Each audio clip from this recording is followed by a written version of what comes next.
Hello, ladies and gentlemen. I hope everybody's doing good. My StreamYard side is buffering quite a little bit. I don't know what the hell's going on. But anyway, hopefully tonight I've got a couple of guests on. I think it'll be a lot of fun.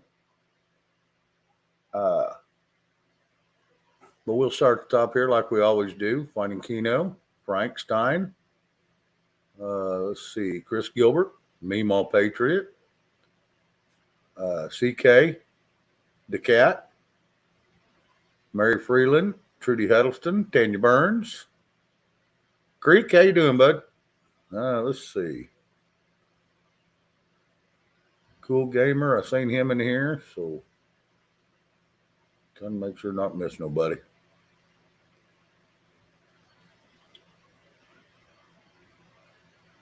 Paula Work, hello. Anyway, hopefully I got a couple guests tonight.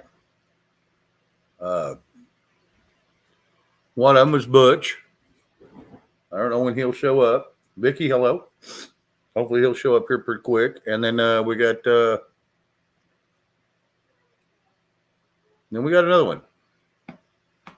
one. Hasn't been on my panel before, but been around him for a couple of years now. Two and a half years. Quite the little singer. Good guy. Margaret Egner, hello. Margaret Egner, yes, I did. I got a little bit of rest last time. Pretty good. Jeff Fomberg, Hagel, hello.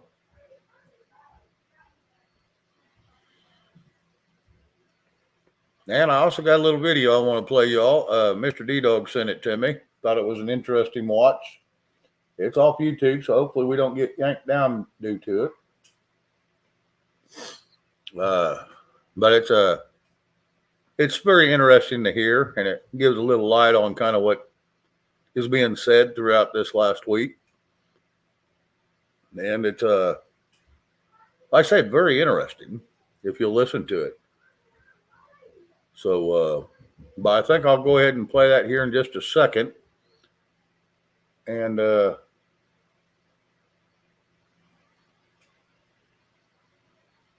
I said, I don't know where my guests are. They thought they'd be. I don't have I have a feeling Butch may not be in here till about 7:30. The other guests should be here any moment. Well, we're gonna go ahead and play this. And I know the guys. This is gonna be a little long for what I do, and I normally don't do this, but I thought I'd change it up a little bit. I watched it. I was asked to watch it before the show, so I did. And then I thought about it. I thought, shit, I'm gonna put it out. I think everybody needs to hear this point of view. It's a little over 8 minutes, but it's very interesting. Got some interesting points, but I'll see what I can do. We will trying to get it pulled up now. I hope it don't run people off. Like I said, it's something that's well worth listening to.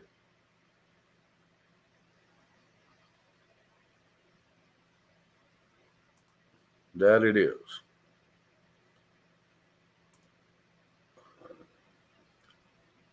Okay. Let me make this a little bigger for y'all. This is very interesting. So here we go. Let's listen to this.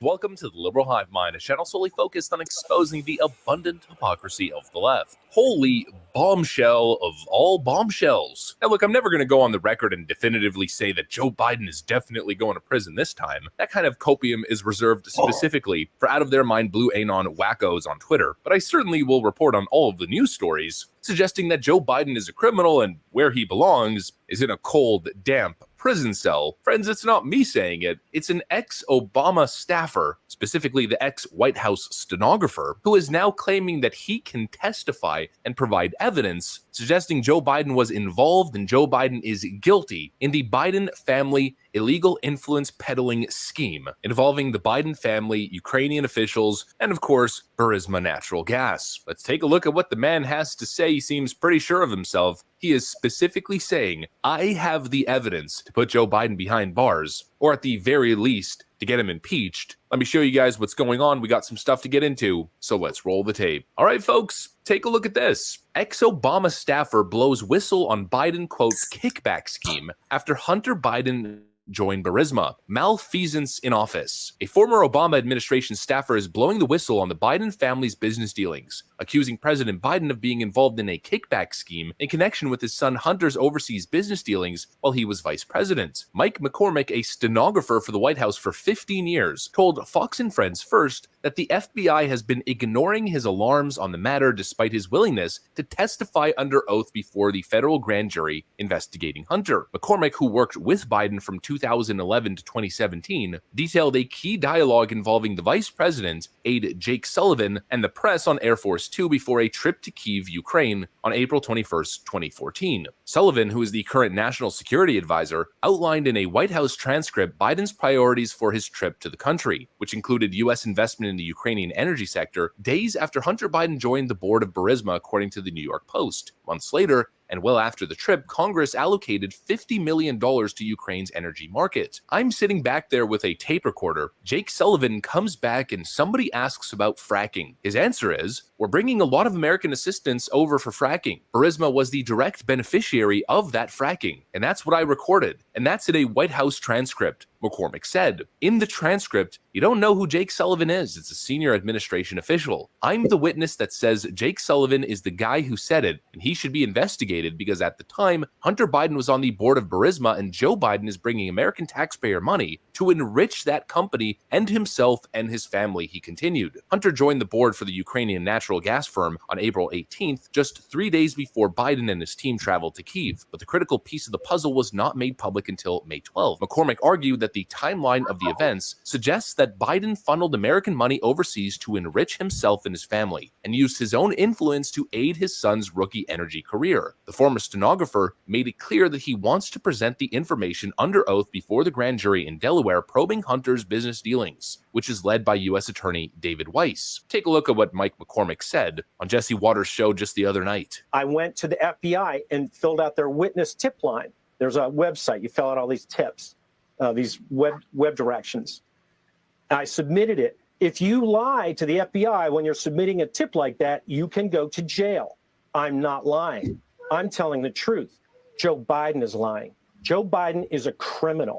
That's the bottom line. I don't care if he goes to Timbuktu or Ireland or anywhere. He's a criminal. And I've got the evidence. If they put me in front of the grand jury that's right now seated in Wilmington with Special Prosecutor David Weiss, my testimony becomes the evidence that will put him in jail or will lead to his impeachment. Probably lead to his impeachment first. So you're saying that Joe Biden wasn't going to Ukraine to fight corruption. Joe Biden was going to Ukraine to help the natural gas industry. At the time, he knew that his son was on the board of the biggest natural gas business conglomerate in Ukraine. That's exactly right. You know, Hunter Biden signed up for this trip. He signed up to be on Burisma on April 18th, 2014. Well, on April 16th, 2014, what I've seen in the laptop was Hunter put a scheduled something on his daily schedule. I'm meeting Devin and Lucas. Lucas, Devin Archer's son. Devin Archer is a fellow Burisma board member at the WH at 11. That's the White House. There's photos of Devin Archer and his son Lucas in the White House. The cover story was, oh, it's a book report for my son. He's being nice with Joe Biden. That's not what it was. This was a planning meeting for them to start their kickback scheme with Burisma. And there was a lot more planning that went on ahead of it. How much more is it going to take? And probably a better question, how are we focused on non-existent crimes of Donald Trump and the Trump family when the evidence against the Biden crime syndicate continues to pile up? There are multiple Biden associates who have identified payments, bank transactions, identified Joe Biden as 10% the big guy. Now we have the White House stenographer who worked directly for Biden for 6 years, blowing the whistle, pointing the finger directly at Joe Biden, saying this man is corrupt. This man used his office of the vice presidency of the United States to engage in corrupt business dealings, using his influence and taxpayer dollars to enrich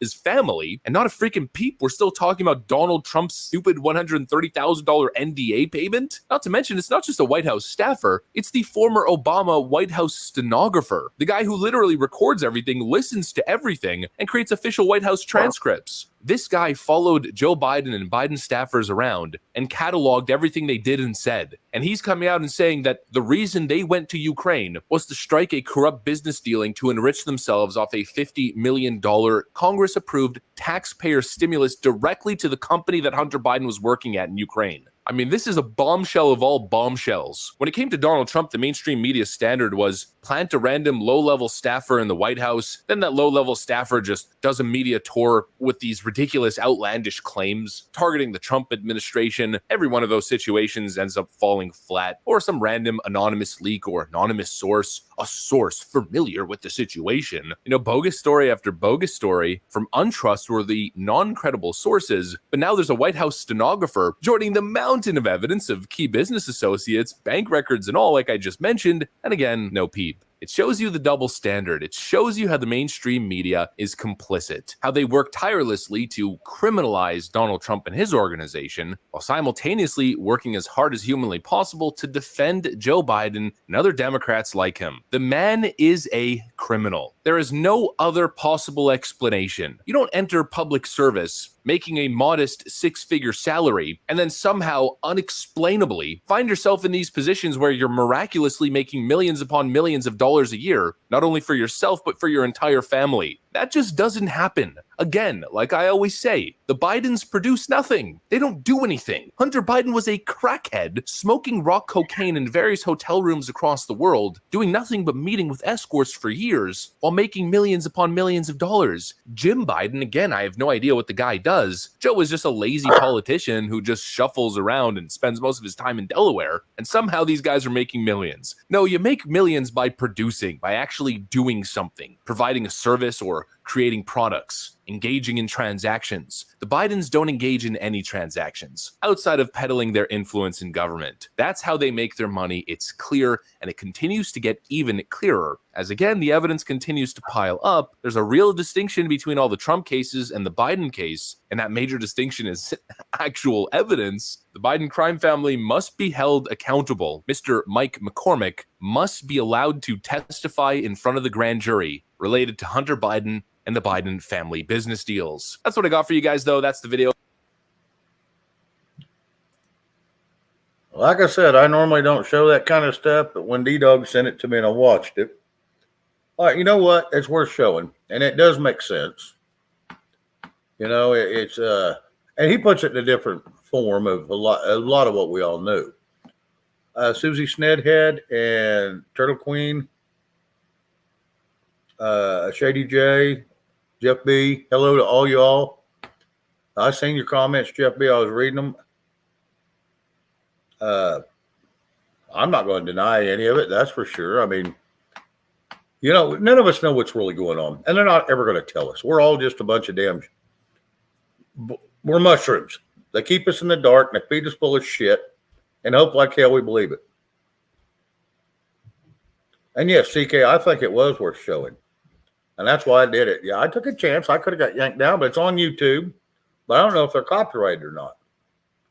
So it may give me a copyright strike, which I don't care. I'm not monetized anyway. What are they going to do to me? Give me a red mark? Woohoo. Moving on. Sharon Mercer, hello. Excuse me. But no, I seen that interesting. And normally I don't do that kind of thing, guys. But I did find that interesting. Yeah, I know that's right, Jeff B. Nothing's happening. Nothing's going on. There ain't nothing out there worth. I mean, it's all everything that they're talking about on the TV and in the everywhere else. It's all just it gets swept under the rug or nothing happens, you know?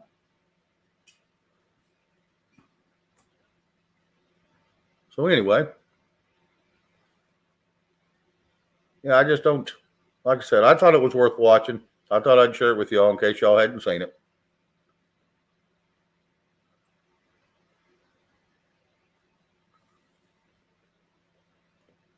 Not a problem, Vicky. Like I said, and usually D-Dog don't send out a bunch of crap. You know, he usually sends out stuff that's, if he finds it interesting and well worth getting a hold of me and telling me to play it, or at least tell me to look at it before the show. It's got to be something that he believes in, because he ain't no dumb man. He's highly intelligent. So that's why it got played. And sorry if times my voice sounds like it gets far away, because I do push my mic out of the way so I can see my other monitor fully. So I apologize for that. But I got it pulled back in front of me now. Hopefully some of my guests will show up. If they don't hurry up, I'm going to go ahead and drop a link. Matter of fact, Kano, if you want to go ahead and drop it, drop it. See if somebody wants to come up and visit.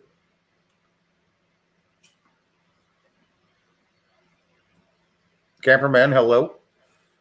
Anybody I've missed, I apologize. I've tried to keep up with the names while I was watching that.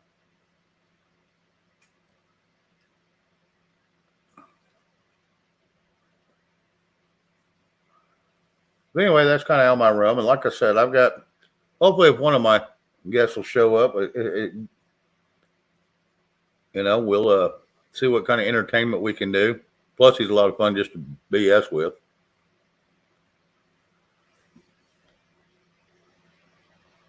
Yeah, all that $50 million did was over there to Burisma, so Burisma could give it back to Hunter, so Hunter could give it back to his dad. That's called money laundering. The way that was kind of put out, if you read between the lines, it's what they're trying to say without being they can't use that accusation because they can't prove it. But that's what they was trying to say.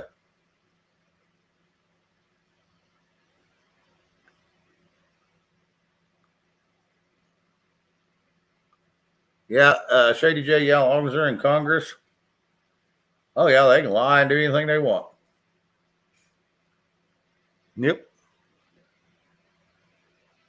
Yep, take from the poor and give to the rich. Another Ponzi scheme.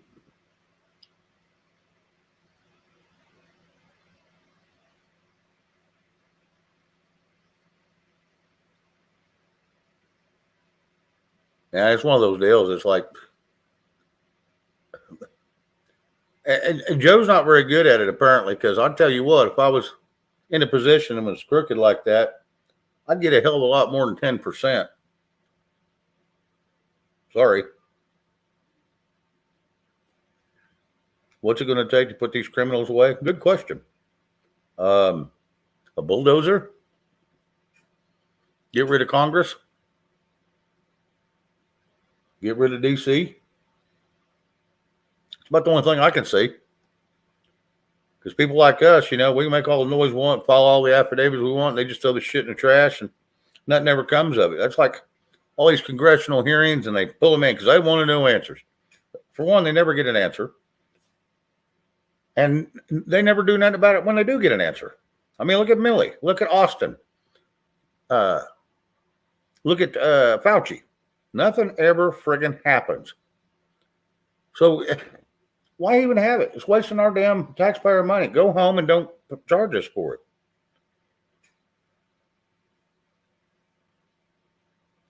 It's all just a racket. That's all it is. Every bit of it. You got the oversight committee, you got all these committees, and nothing ever. I have never seen an arrest one out of that whole shit and shebang that I've been watching for 5-6 years now. Never one.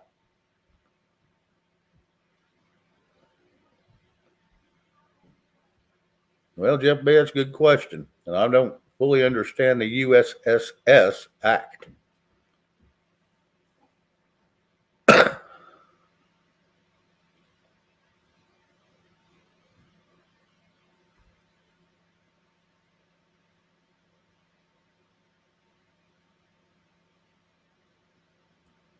Yep, that's it, boo-boo.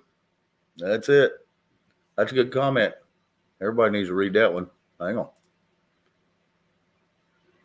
If you want to, you can find a million reasons to hate life and be angry at the world, Or if you want to, you could find a million reasons to love life and be happy. Choose wisely.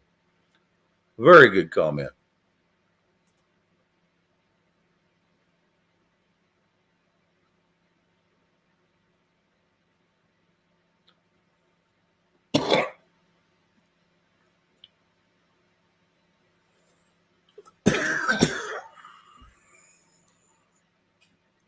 Yep.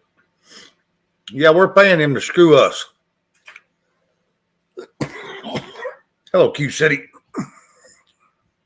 Hang on, ladies and gentlemen. Let me cough this out.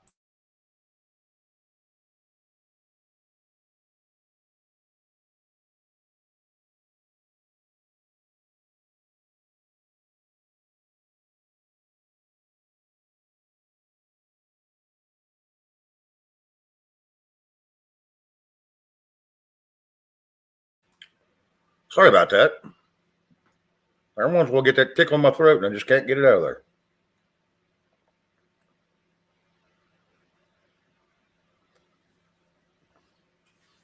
So anyway, I hope everybody's had a great week. It is Saturday night. I don't know what y'all want to do, what you want to talk about, but like I said, I'm hoping for some panel guests. We dropped the link once. If anyone comes up, wants to, so we'll drop it one more time, and if not, then we'll just keep doing this till maybe somebody will show up. I've sent an email to a couple of them, so.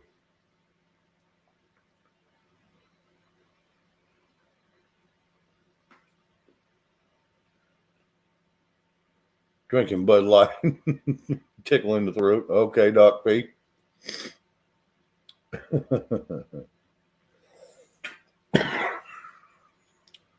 Yep. But anyway, I thought that was very interesting. That's about the only thing I had tonight because I thought I was going to have some guests come up here a little earlier.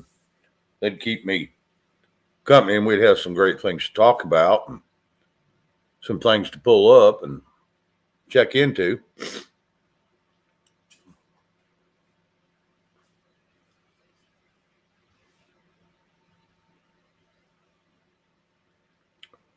But anyway, yeah,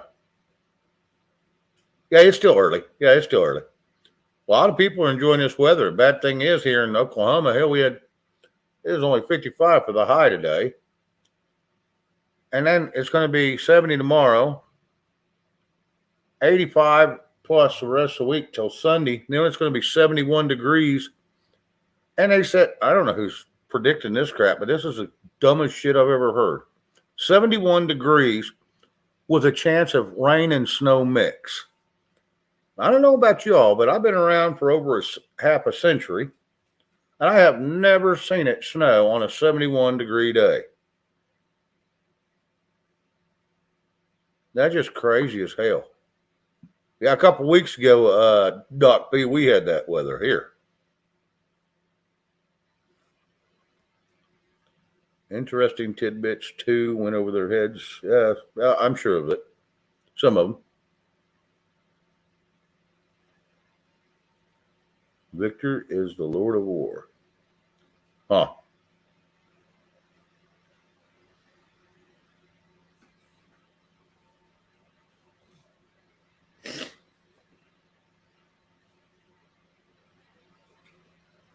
I don't know if it's fake or not. A very reputable person sent it to me, and he's never lied to me or steered me wrong yet. So, and he's been on the panel. He's been on the show.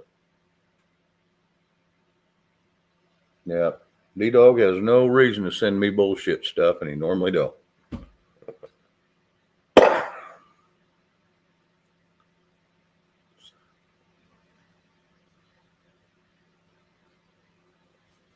So anyway, yeah, I thought it was a good watch. Oh, okay. Snow.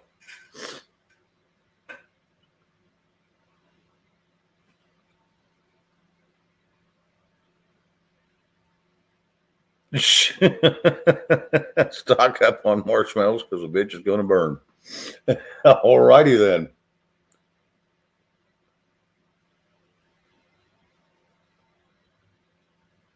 Tracy Norman. I don't know if I said hello to you or not, but hello.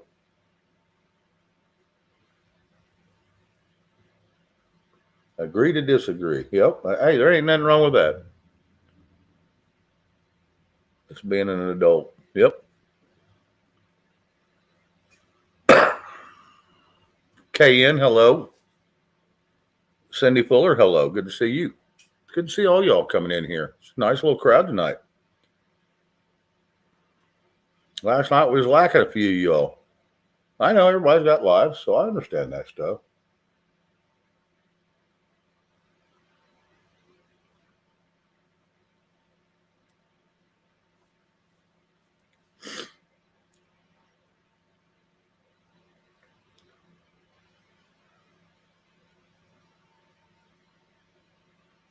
Camperman, I have not heard of that unless that's that new one that McCarthy's trying to put out. I didn't ever hear what it was, so I don't know.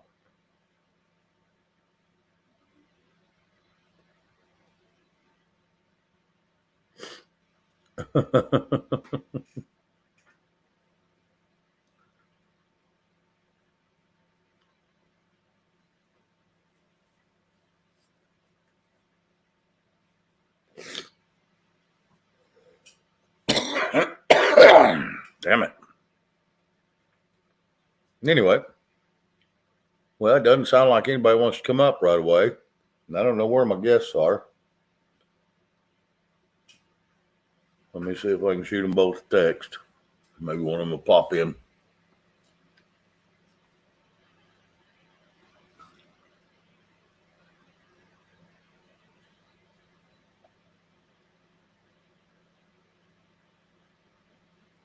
Hang on just a second.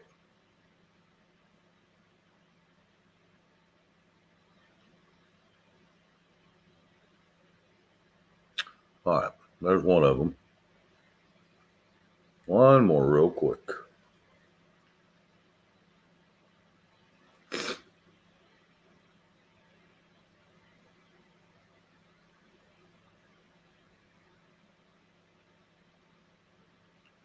All right. Maybe I'll get a response. Make sure they're not too damn busy. It is nice out in a lot of areas, so.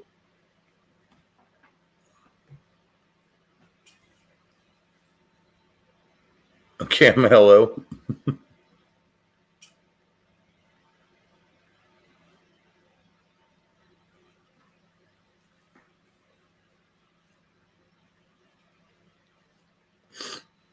Chemical plant blew up in Georgia. Sounds like we're at war. Yeah, we're at war with our own selves. I think it's all inside jobs. If it is, you know.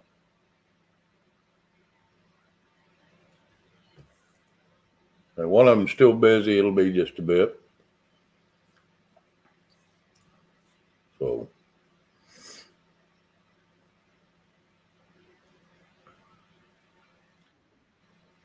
Uh-oh. Mr. CK. Oh, and then he popped out. Okay. I was fixing to grab him and he popped out by the time I went to click on him.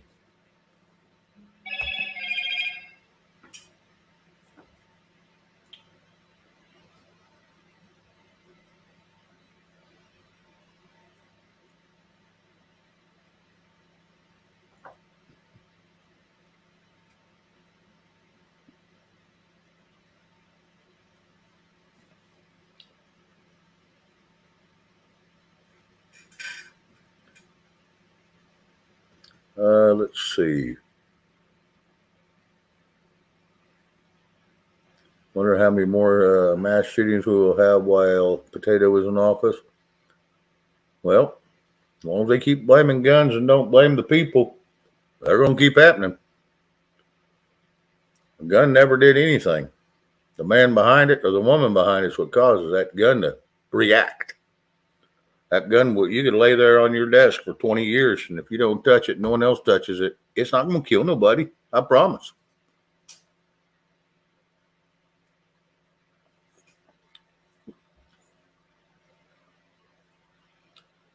Okay, yeah, that's good to hear.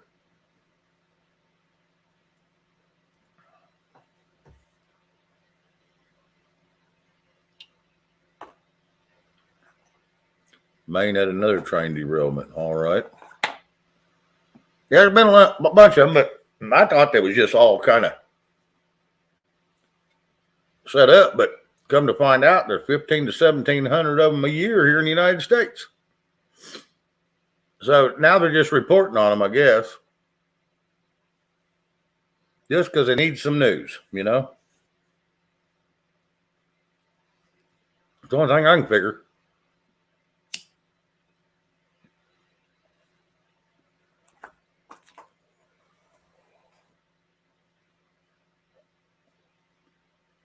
Well, I don't know how much that's MK Ultra, but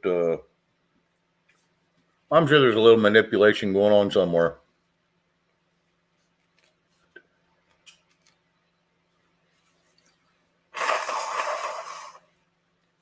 Gary Carlisle, hello. That's kind of what I thought, Mr. B. Jeff B. It's all pretty much normal. Typical everyday crap. It's just some of them now are reporting on it because they need the news. They need something to talk about. They need a distraction.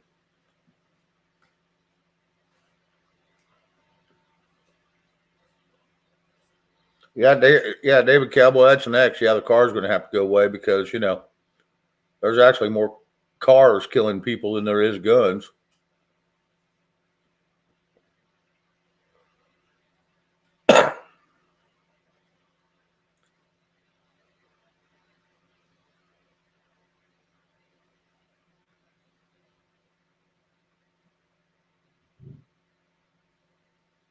All righty then, Karen. Yeah, I don't think I'd watch that one.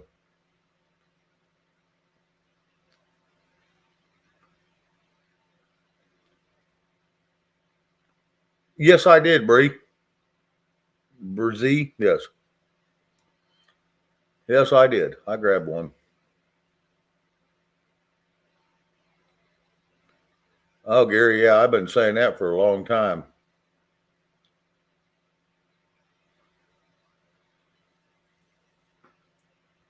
Yep. It's all just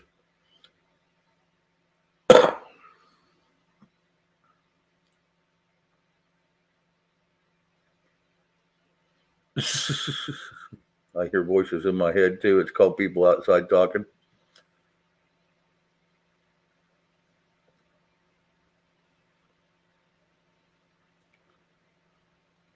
Yeah, 3:33. I did grab a beer earlier.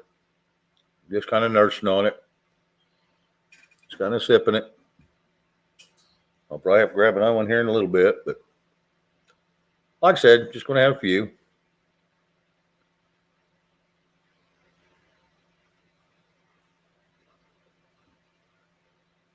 No, I did not see that one, Karen Thompson.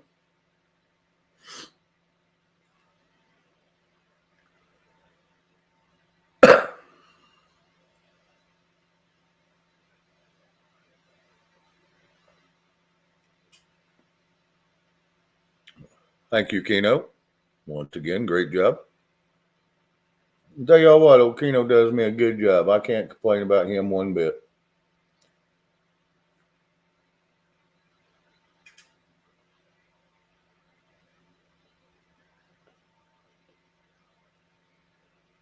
No, I didn't listen to any of Trump's speech yesterday. Matter of fact, I didn't know he had one. So, you know, like I said, I quit watching it because I'm tired of hearing the same damn thing. What happened, and I just don't. We all know the story from front to back. Why do you keep repeating it? Everybody in the world knows that damn story. Tell us what you're going to do in the future, not what's happened in the past.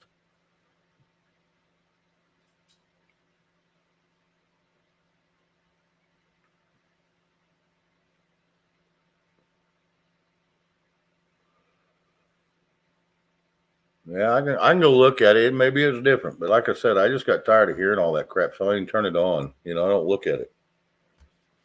I don't even hardly watch the news anymore, other than just whatever's on the headline hits, and that's it.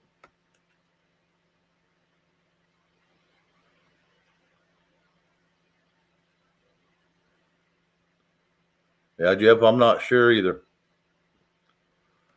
Like I said, I just got tired of repeating the same thing everybody else put out, and then everybody gets pummeled because it turns out to be a nothing burger.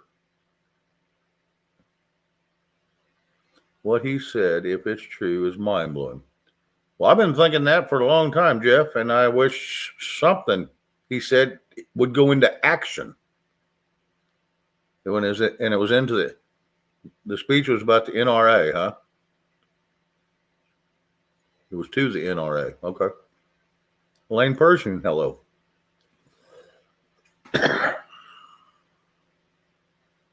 Oh, Gary, yeah. Yeah, it's a corrupt. Like I said, they just need to bulldoze Washington and start over. That 10 square miles is the most corrupt place in the United States.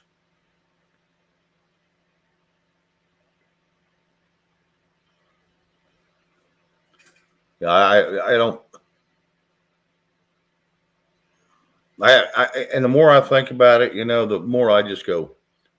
Like I said, nothing ever gets done on congressional hearings. Nothing ever gets done except passing a bunch of bullshit laws that jack with us.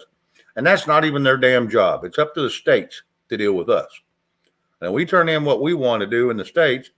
The states take it to the federal level, and then the federal level gets to vote on it by what we want, not what they want. And we ain't got to see the bill before it was passed since 1984. Used to, all the bills would come out and everybody got to vote on it, send it into their state, and then the state would take it to the federal level, and they would see if they could pass it for a federal size bill. Nope, not anymore. We don't see shit.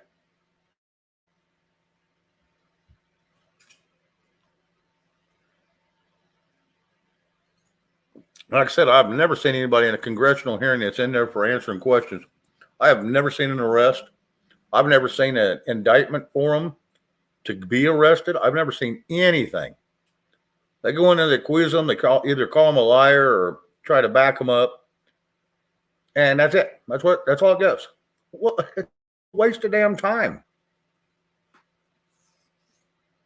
I don't listen to that crap anymore.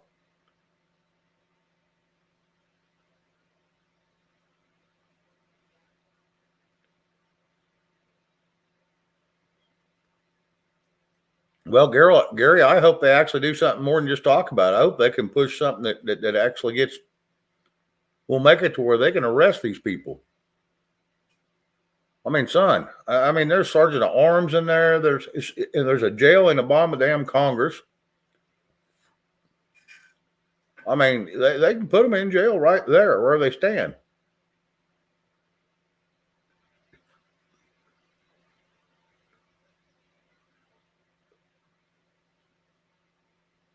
Remember, I told you that guys at the I are waiting for the email of disband of the agency.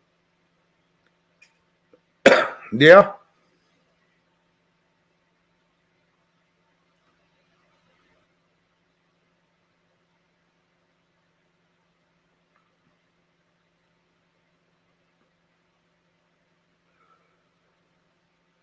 I'd invite him up, Tanya, but the young man won't come up.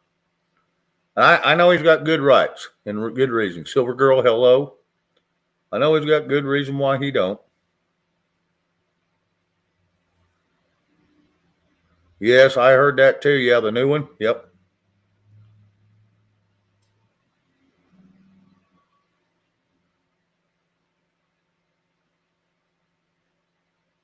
Yeah, I'll have to go try to find it, and I guess I'll listen to it tomorrow. I ain't gonna be doing nothing else.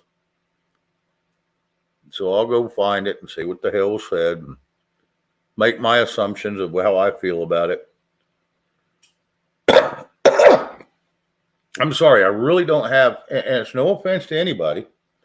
I just really lost a lot of respect for a lot of the people that's running for government offices anymore because nothing ever friggin' happens unless they hate you, and then they just crucify your ass. Mr. DeCat, how you doing, buddy? Evening, sir. How are you? I don't know. No one's told me, and I ain't listening. Well, I seen you out there alone again. Yeah. Always will help. Oh, I appreciate it. Yeah, I just want to see something that's going to. But here's the thing: everybody in Washington talks. They're going to do this. They're going to do that. They're going to do this, and they find out they ain't got the power to do anything because there's too many other people waiting to step on their toes. Mm-hmm. I'm not going to cuss Trump. All I'm going to say is I'd like to see something happen positive. I don't care what it is. Let's just get something moving in the correct direction because the way we're going, all we're all doing is bitching about the same thing that nothing has changed in Congress or Washington, D.C. Absolutely. You know, I heard McCarthy say this, in Trump's first 2 years. And him and Mark Meadows was going to change the world. And Mark Meadows ended up being the chief of security or chief of staff for Trump. So Kevin McCarthy got to take over. And nothing happened in that first 2 years. Nothing. And then you got the Democrats in the Senate that's going to knock down everything you do anyway. So it doesn't even get to the Trump's desk to where he can sign it, making it a law. So it's when you get the titter tatter back and forth in between the Senate and the House, you're pretty much screwed on passing anything. Now, McCarthy, I guess, passed one the other day, and it actually got through the Senate. It wasn't nothing real elaborate, but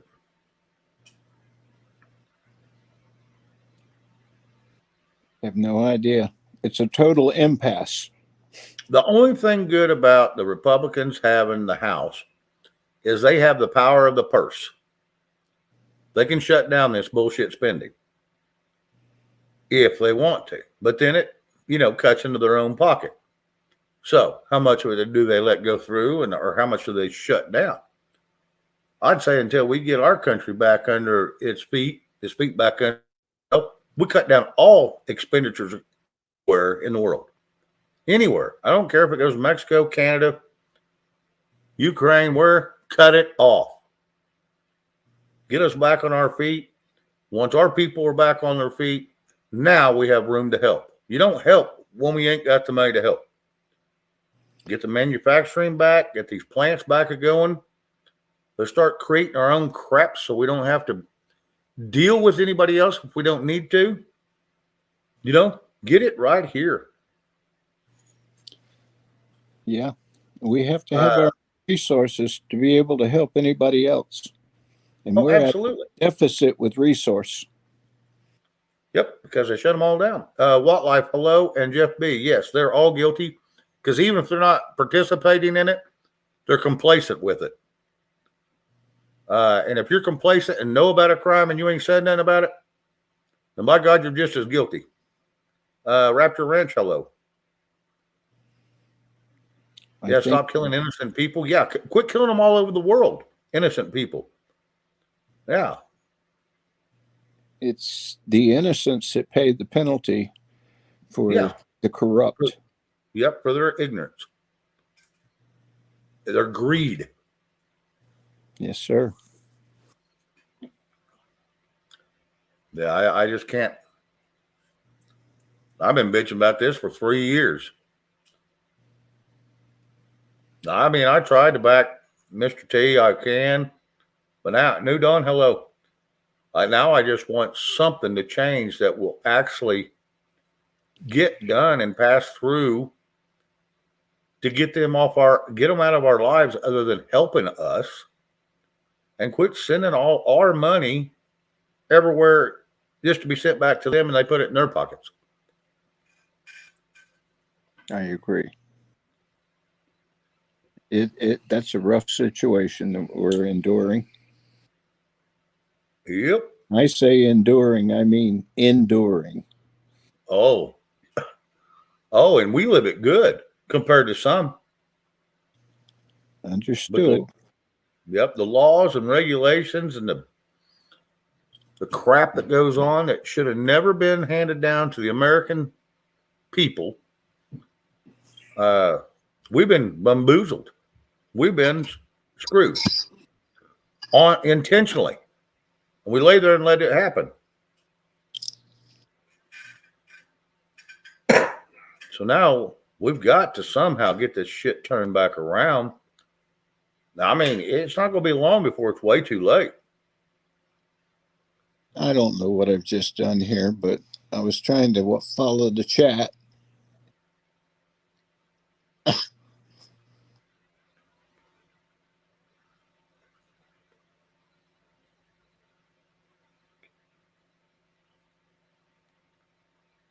Yeah, I don't know what you did.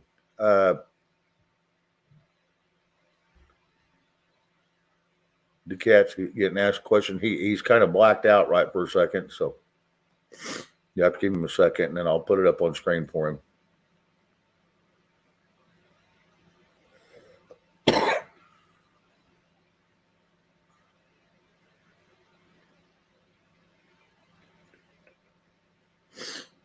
All right, says he'll be back, so.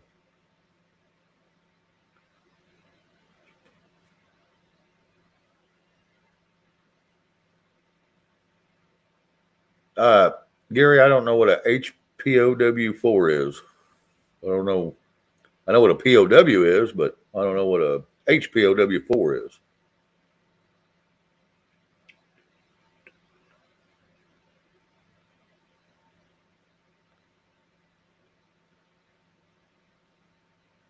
Yeah, Q City. Yeah, we sat there and let it happen. Most of us didn't realize what was going on because we didn't understand. But I'm going to tell you what, the one thing Trump did do great for this country, other than he did do some good stuff, is he did open our eyes. He did open our eyes to all this crap that we have been blind to. And I'm going to have to give him that because I give kudos to anybody that deserves it. Even if they're a mortal enemy, if they do something great, I'm going to have to give them kudos.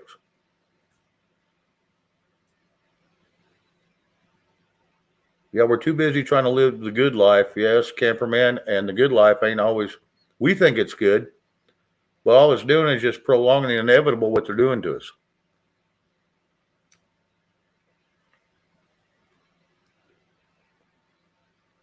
Yes, and I understand that. I'm not saying I don't support him. If he runs again, I'll vote for him. But I'm not going to spend every dime and dollar I had, trying to get him elected, and then he doesn't. And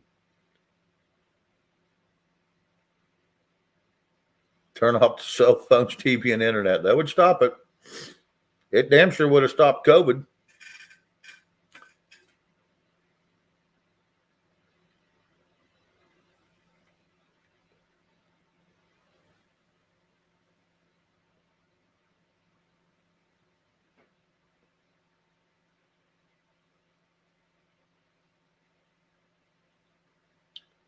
I was trying to read Cindy's statement there.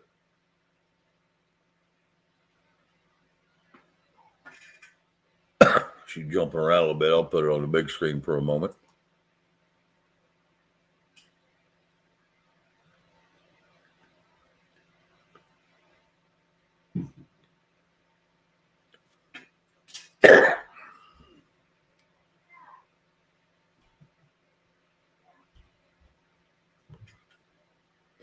Anyway, hopefully everybody's had a chance to read that.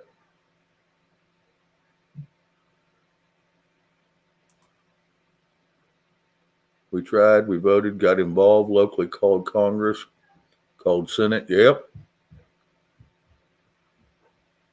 I want to tell you what, yes, the president has options to him, and if he wants to use them, he should do it. To hell with what your advisors say. If you feel it's right, get her did.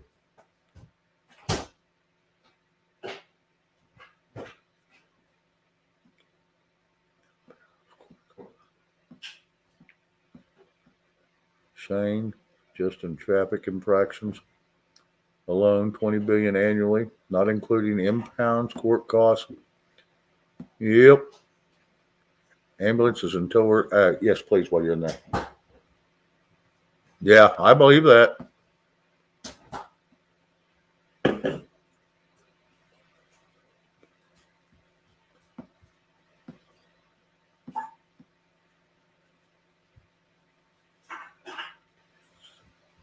Yeah, I think there's a lot of things that didn't happen that needed to happen. A lot of things that could have happened that didn't happen.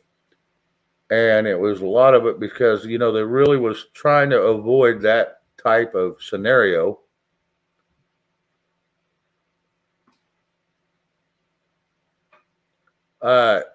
Jeff B., would you please come up here or at least put a definition in so to help me explain what that is?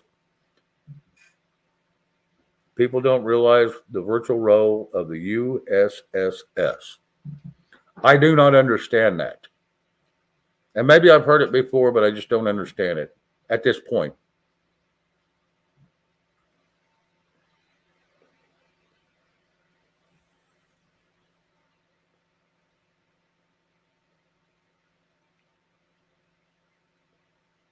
United States Secret Service, is that what he's talking about?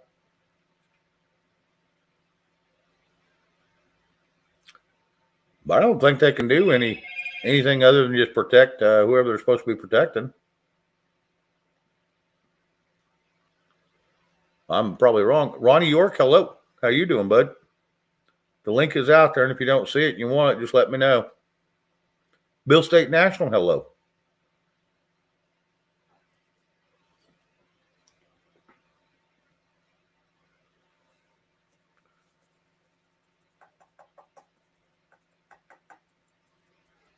Yeah, Bill, if you want to put it out there, that'd be great.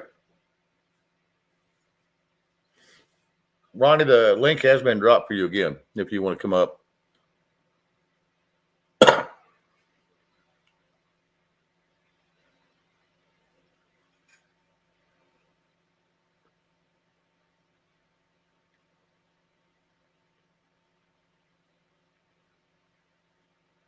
Okay, they have a huge role in the office of the presidency. Okay.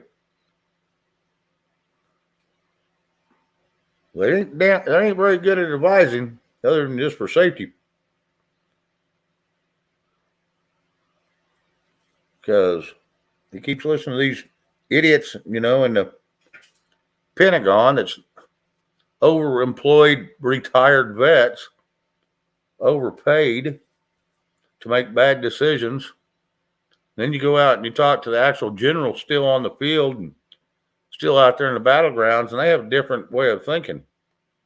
Everybody's supposed to report into them, to the Pentagon, and the Pentagon takes all their information and is supposed to, kick it out. And that's the best information they can give to the president or whoever needs to have it, NSA or whoever. Ronnie Cash. Hello, young man. How are you? I'm pretty good. How are you today, Shane? I'm pretty good. This is my first night in my new dig, so welcome. I see this. Yeah, it's a different scene I'm used to seeing. It definitely is. I think I'm going to like it here. Good. Now, did you move homes completely or just your office area? No, I'm in my travel trailer. Oh, I lived in one for 9 months, and I lived every minute of it. Loved it. Yeah, I think I'm going to like it too. I still got a lot of moving to do, and I just got the bare necessities here right now. But got to start staying sometimes. Oh yeah, yep. I don't want to tell you. I was half tempted. I told my brother the other day I was about tempted to sell my place here, this half block I've got, and get me an RV and just. I get tired of scenery. Go somewhere else. It gets cold. I'll go south. Hey, that's me. I'm Okay. sorry. Oh, he bounced. Okay, I didn't hear what he said. Yeah, I think he was talking to somebody in the room. Okay. But that's me, I just decided, well, the thing is my house is needing work on it, and if I spent the money to get the work done, well, I was going to have to go in, about $50,000 worth. And, oh, wow. And I can't do it myself anymore. So I just went ahead and, sold and got me a little travel trailer. That's all I need anyway. Oh, hell yeah. So I love it. Like I said, I lived in one and I love it. And I was half tempted to go back. Mountain Mama, hello. yeah, I think it's going to be great. And it's a much more condensed, living area. But hey, it's a roof over your head and everything. And the only thing I got to do now, I haven't got my internet hooked up yet. I won't get that. I think it's till Tuesday. But I'm just running on a hotspot right now. Well, I'm going to tell you, living in one like that, a travel trailer, RV, whatever you want to live in, hey, Jeremy, how you doing? It's so convenient because it's easy to clean. It's small. One person can handle it. And you don't have all the bills you normally do because you can go find a spot for, $20, $22, 24, $27 somewhere, on a lake, and you can stay there 2 or 3 weeks and okay, time to leave. Sometimes they let you stay longer in slow times, But no, Absolutely. you can go, or you can go rent you a little spot that's got a little yard and keep your spot there year round, but you can go travel still and still have your spot when you come back. Yeah, I almost got a place on the lake. And there's a lake that was about 4 miles from me where I'm moving from. But the thing of it was, to me it looked like it was kind of they had it all fenced in. There's only one way in and one way out, and everybody had their own code. And so Okay. to me, it's kind of like being in jail. Like I said, had a big fence around it and everything. Yeah, gated community. Yeah, I just felt like I was in jail. It was a very nice place, but it just wasn't for me. So Yeah, but I- they probably mowed the yard for you and watered it and all that crap though too, didn't they? yeah, well, they do. Yeah, Yeah, and that's part of your pay of living there. yeah. But it was it's full the same comedy. way. It's the same way at this place. I mean, they do it all too. The thing is out there, at the other place, they didn't pay for electricity. You had to pay for your own electricity. Here, the park I'm in now, they pay for everything, and it's What's only that half. cost? I don't know where you're at, but what's that cost to stay there a month? It's $400 a month, and it's a pretty nice little park. I was going to say you can't beat that because you ain't got no yard duties, you ain't got no watering duties, you ain't got nothing but just turn on your light and live your life. That's You got exactly your own right. drain. Yeah, you got water, electric, gas, whatever you need. Exactly. You don't have to worry about paying no bills other than your rent, and you're good to go. Oh, absolutely.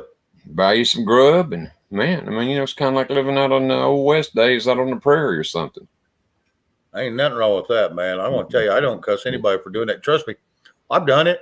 And a lot of people that live in a house and they think, well, I'd never do that. That's just, I'm going to tell you, if you got a big family, no, it's not for you.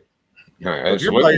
yourself or even just you and your wife and you're getting up there in age, only thing you got to make sure and do is just make sure you have a little deck with a ramp on it so you can get up and down in there easy. And, other than that, I love it. Uh-oh, here's one of my guests. I think he finally woke up. Woke up. Ian, how you doing, buddy? Buddy, I've been working my ass off all damn day.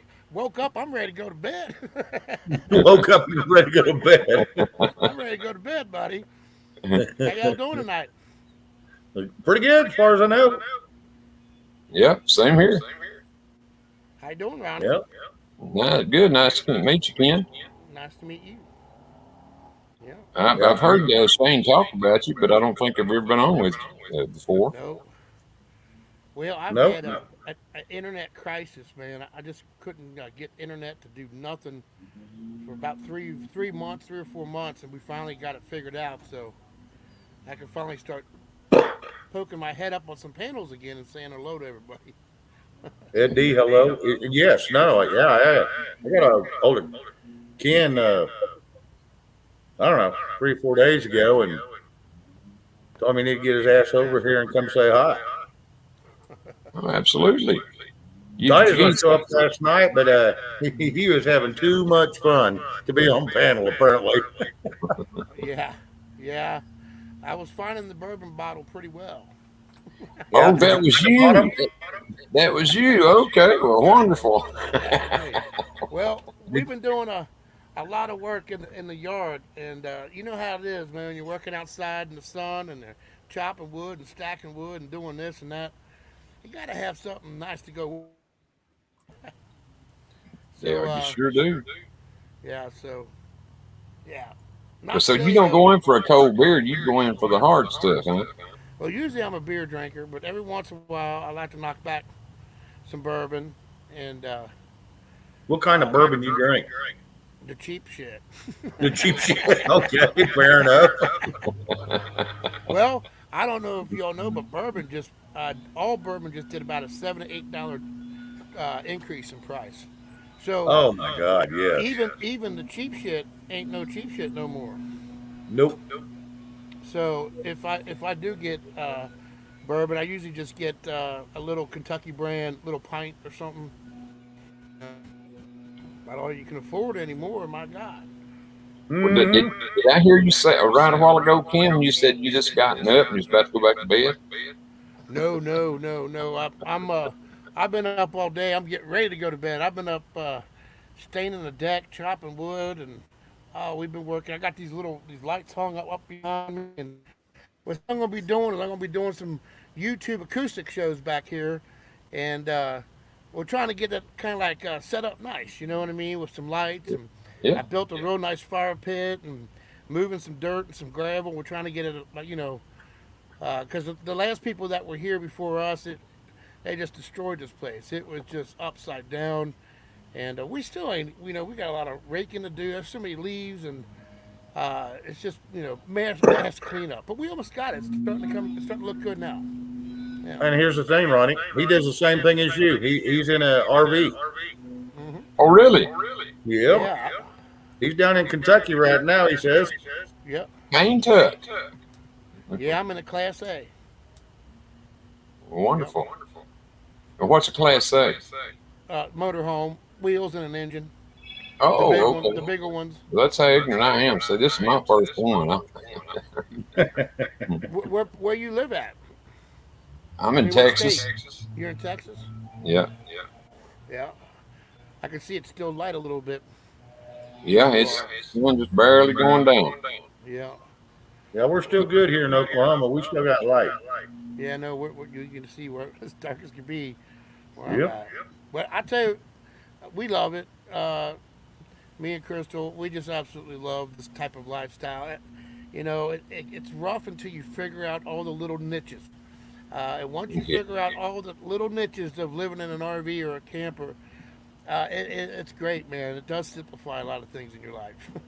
Oh, yeah, you set it up, and once you set it up, you fix all the little niches you know you're going to hit, Yeah. and that's done. One time, and it's one and done. Well, Shane, what took me so long is I texted you and I told you I said I'm dealing with the shit, man. And I thought, watch this response. I couldn't believe you didn't have a response for that. Well, I was on live, or I wouldn't have, or I would have, you know me. Yeah, I was like, I can't believe he's not texting anything back. That was a perfect setup for Shane. Yes, it was. I seen it. We got a guy here. We call him the shit man, and he's got a little a quad runner with these tanks and a pump that he pulls around, and you can throw him $20 and he'll drive right up to you and pump your black tanks for you, and you don't, because where I'm at we don't have full hookups. We don't have dump right on our site.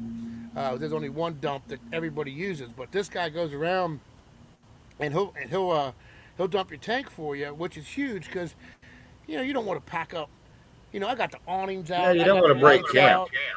Yeah. Yeah, I got the damn thing all leveled out and everything. You don't want to collapse everything just to take 10 minutes to dump. So it's worth it to pay. But anyhow, he was running really late. And that's what I meant by I'm waiting on the shit, man. Yeah, I didn't know for sure what you were talking about, but I could have made up a bunch of shit for that. I figured it was too much bourbon when you said it. No. I sat there and looked at my phone and I seen okay, and I was like, I don't know if I'm talking to Shane right now. He just said okay. Well, I was just trying to make a quick call and get a hold of you to see if you was going to be able to make it or not. Well, I'll come up and say hi to everybody, and then I want to do some jamming for you on your channel, man. I'll get a fire going, and I'll pick some guitar, and we'll have a little fun. Well, Ken, I had an idea too. What's that? I still got your email with all your copyrighted music that I can use. Yes. I was wanting to see if you would allow me to play December Wind or one of them. You play anything you want, brother. I sent all that to you in a good, honest friendship thing, man. You know, I trust you. You play what the hell you want, and I appreciate it. Well, like I said, I'm just trying to promote you. It's free promotion. So, Well, I got that Carson Acoustic Lovers. It's a paid subscription tier over on my website, and yes. I gotta do them a little campfire show first, and then I'll do something here for you. I don't want any of them happening to see me over here jamming out. They'd be like, "Hey, wait a minute, I'm what's this guy doing?" So this Right. is the Ken Carson that sings and everything, right? Yes. Yeah. Okay. I mean, I've heard of it before a lot, but I didn't. That's the first time I ever seen him. Well, yeah, I play the drums, bass, guitar, and the vocal work, and He does all his own mixing. yeah. Oh, and I mix and I produce too. I'm a producer now. And Only thing he doesn't do is copyright his own stuff. He has to have somebody help him with that. yeah, and I've heard a couple of his songs. I don't remember what they are, but I've definitely heard a couple of songs. I just got my PR man. I tell you what, just reached out with a deal of a lifetime, but I can't afford to pay it. It's I don't know. I think it's like 300 and something odd dollars. I'll get it next time it comes around, but they're going to put me over 250 news networks in a commercial, even on Fox and all kinds of stuff. And I just told them, the money's just ain't there right now, folks. I'm still trying to find my way, but that offer will come around again. You see, you'll watch. And when it does, I'm hoping something really nice breaks out for me a little bit,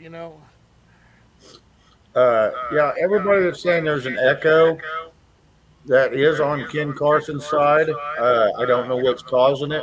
Sorry, guys. We know I'm noticed on my that the other laptop. day. I'm on my laptop again. Hold on. I can fix it. I'll be right back. All right.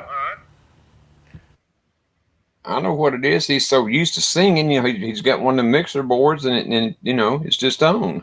No, I'm just kidding. Yeah, and see, right now I don't even have an echo, so we know where it is. But Ronnie and Shane both had echoes, but it was through Ken. You're hearing my laptop, brother. The speaker from Okay. my laptop because I ain't got my headphones on. Oh, I'll be right okay. back. All right. No, it's all good.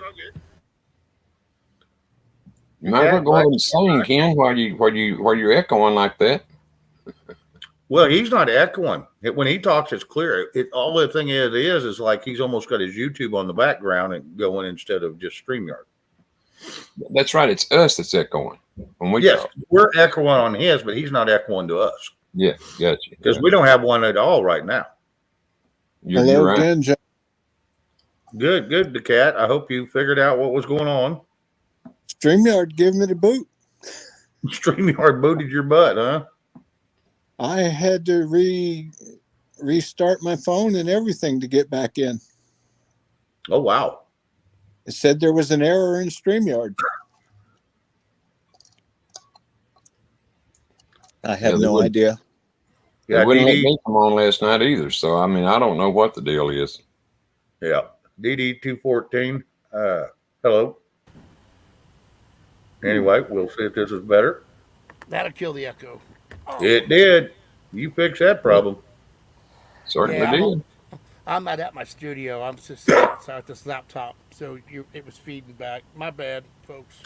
It's all good. You're all good. I Well, thought it was all those lights behind him, and it was maybe a UFO coming down. And You- Ronnie, Mr. Ken, good to see you. Good to see you. First Yes, time sir. meeting you. The cat. So, and at least on chat, I've seen you around a lot before. But nice to meet you. Nice to meet you. Well, Very here in a good. second, we're going to play one of his songs, and one of Do my it. favorites.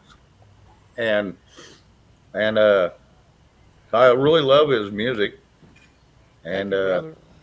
like I said, I've always played it ever since I met him, and I figured out who the real Ken Carson was, not the one I found.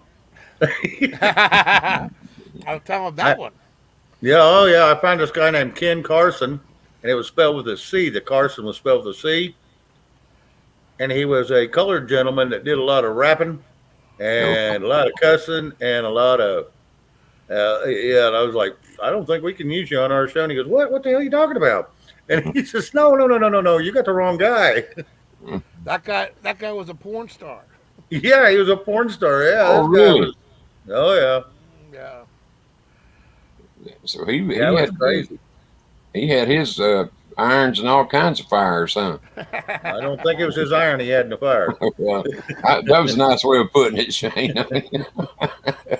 Yeah, he had his poker in places he didn't need. Exactly. But anyway, I'll pull that up, and that'll give me an excuse to run to the restroom. I've been here for an hour and 15 minutes, so I can Thanks, run to the Tito. restroom and get rid of some excess fluid. But yeah, if everybody wants to mute real quick, I'll put this on. And You bet. for anybody that hadn't heard this is one of my favorite songs he does.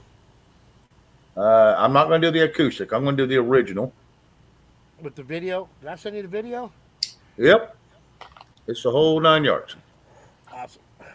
Let me pull it over. Hang on, ladies and gentlemen. Let me make sure I got it set up correctly. Okay, now I can share it. There it is. Share the tab audio.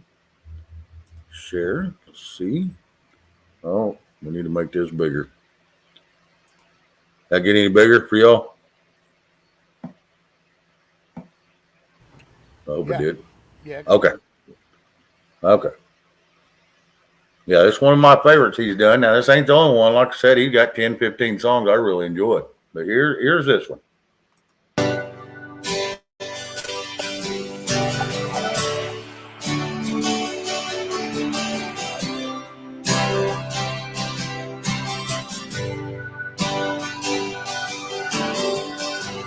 Cold wind,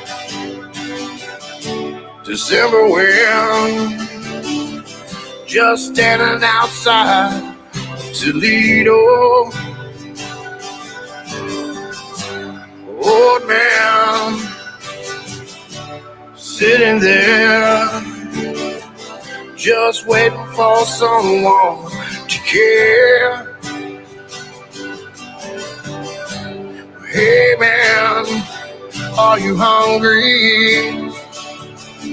Do you need some help? Do you need a hand? Hey man, can you hear me? Oh God, don't let this man pass before me. Don't let another man go, don't let another man die the simple wind.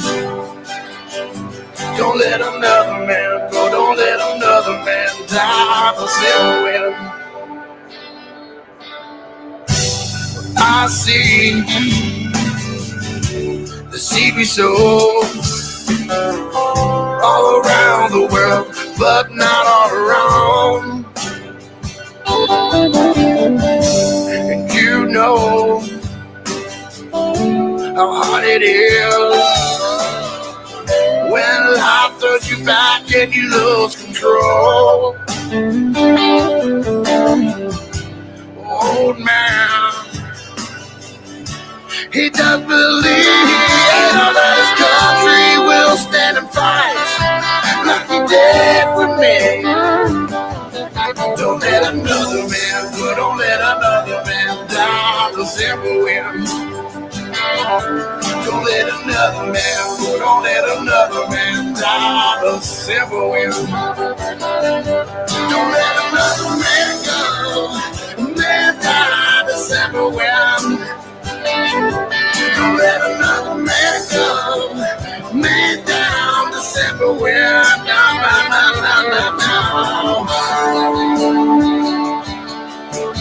Tell me where I'm wrong, my God. Explain to me myself, oh Lord.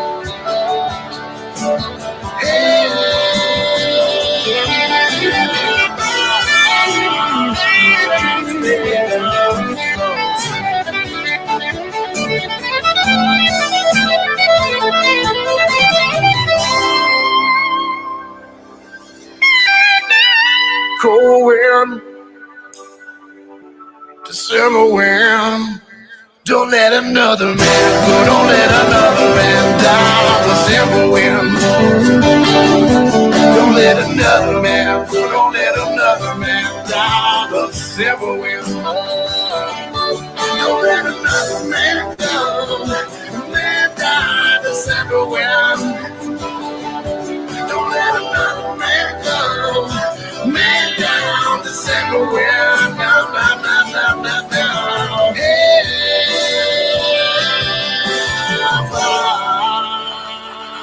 speed us souls.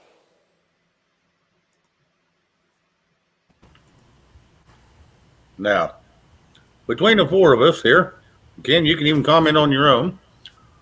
A question of curiosity for, let's say, a seasoned amateur player that plays everything by himself, sings his own crap. Who in the hell could you think of anybody better than him? Oh, come on. There's a lot of people better. I can't think of one. Trust me. That's very nice of you. I'll take it. Oh, it's a great song. I only got one question. When you wrote it, did you just have the veterans in mind, or did you have homeless in mind too? Now, I was at a bus station one time, and it was in the middle of the winter, and I was transferring buses. I was on my way to Florida, and it was a snowstorm. It was real cold, and I was out there smoking a cigarette.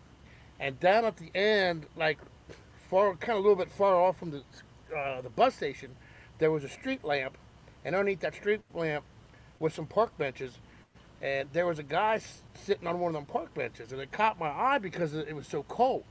And I was like, what the hell was that dude doing down there? Man, it's freaking cold. So I'm smoking my cigarette, and I didn't really give it much more thought. And as I'm smoking my cigarette, I'm realizing I ain't seen that guy move. And he looks kind of slumped over a little bit. Oh, So I walked down there, and he was, out of it, and he was wearing a military jacket, so an old military coat.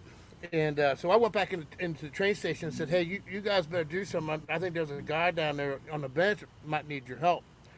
So they said, okay, thank you so much. And well, by that time, I had to get on my bus. My bus was getting ready to leave, so I get on my bus. As we're pulling out, I can see the ambulance and stuff pulling in.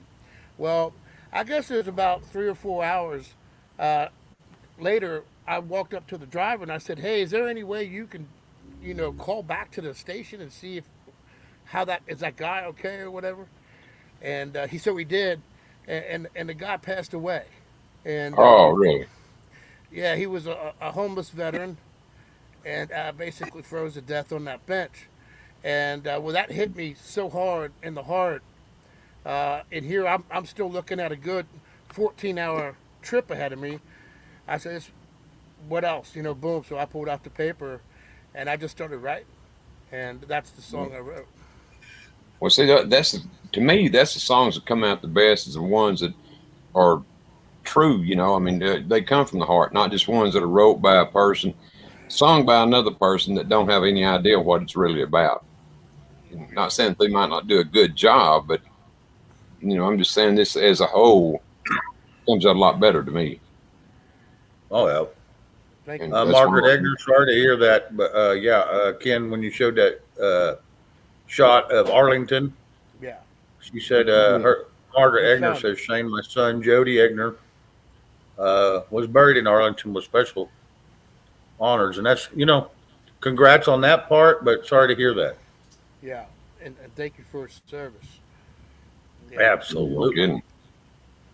Yeah, and thank So you for many. your service. Like Ken's new song says, it's maybe not his newest one, but his brothers call him. That's Some what it give was. some and some give all. Oh, yeah, yeah. A lot of times they, we just focus on the veterans, the people that serve, and we forget about the family that's back home. And let me tell you, they're serving too.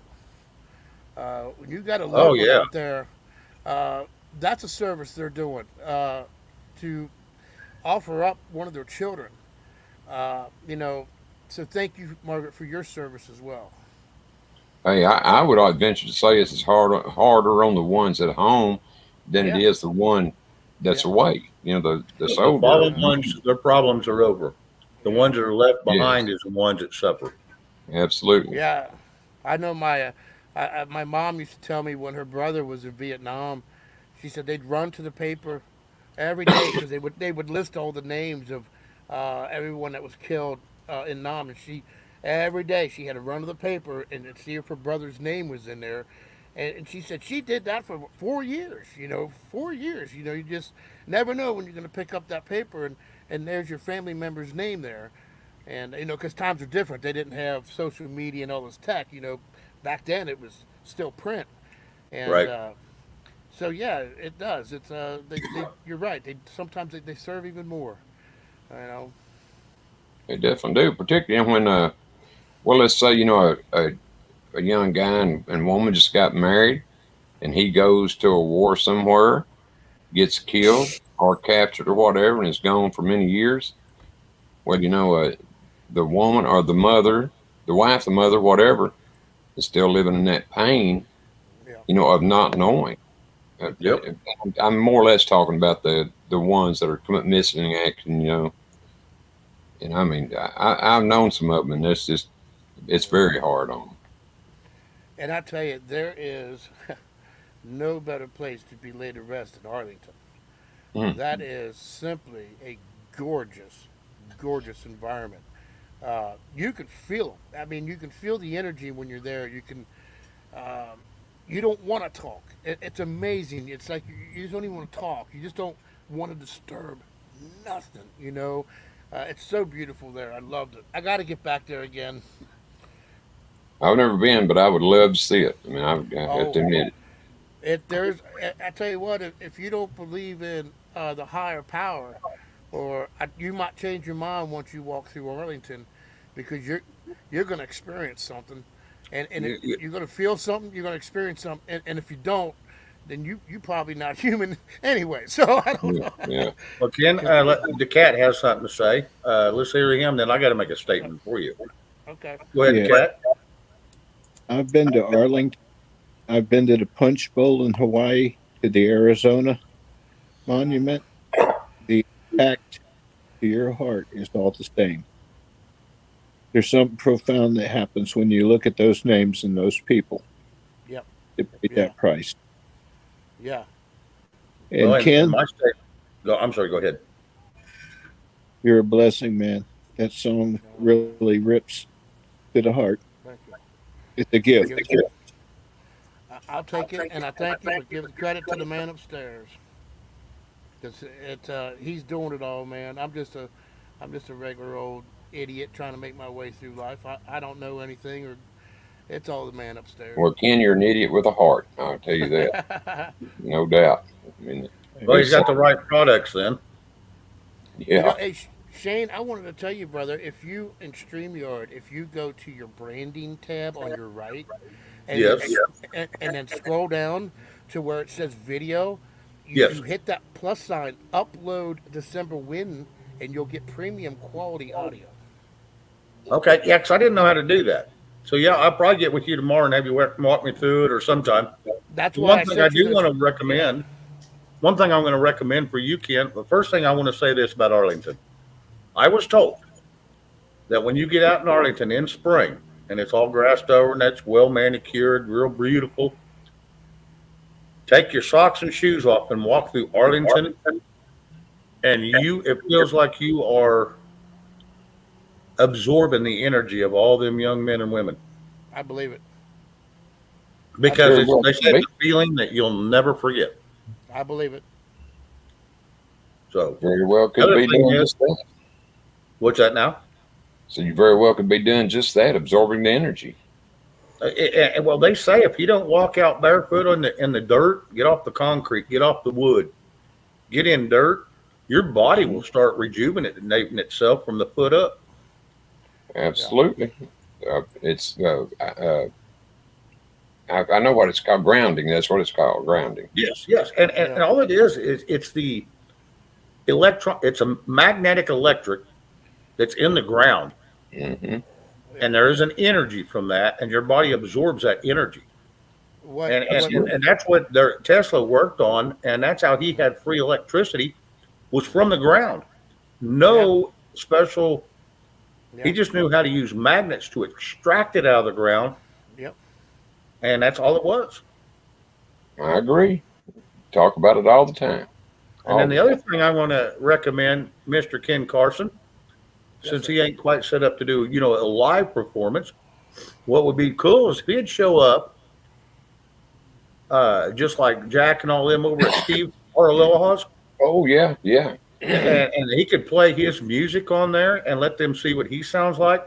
Because there's a couple guys on there that do covers, but they play them off of what they've got recorded because they mix them too. Okay. They mix their own stuff, and it's a lot of talent over there. I have a blast. It's every Monday night at 8:00 Central. Okay. Yeah. I'll check it out for sure. Yep. Yeah. Hope you're there. I plan on being there. And if you would drop that for me, Finding Keno, Steve's link, so Ken could grab it if he wants it. Thank you, Finding Keno. I appreciate that. Because go ahead, Cat. They're having a special this coming Monday. Special show. Steve is. Yes. Yeah, it's his birthday. Come next week, so Yes. I think they're gonna do it on gonna be Monday kick- before they do his show. And then they'll do 2 shows over at Deeds, 2 Mondays in a row. How's Listen, Steve going to be 144? Is that right? Fine. yes, Just something like that. Okay, Margaret Edgar says Shane.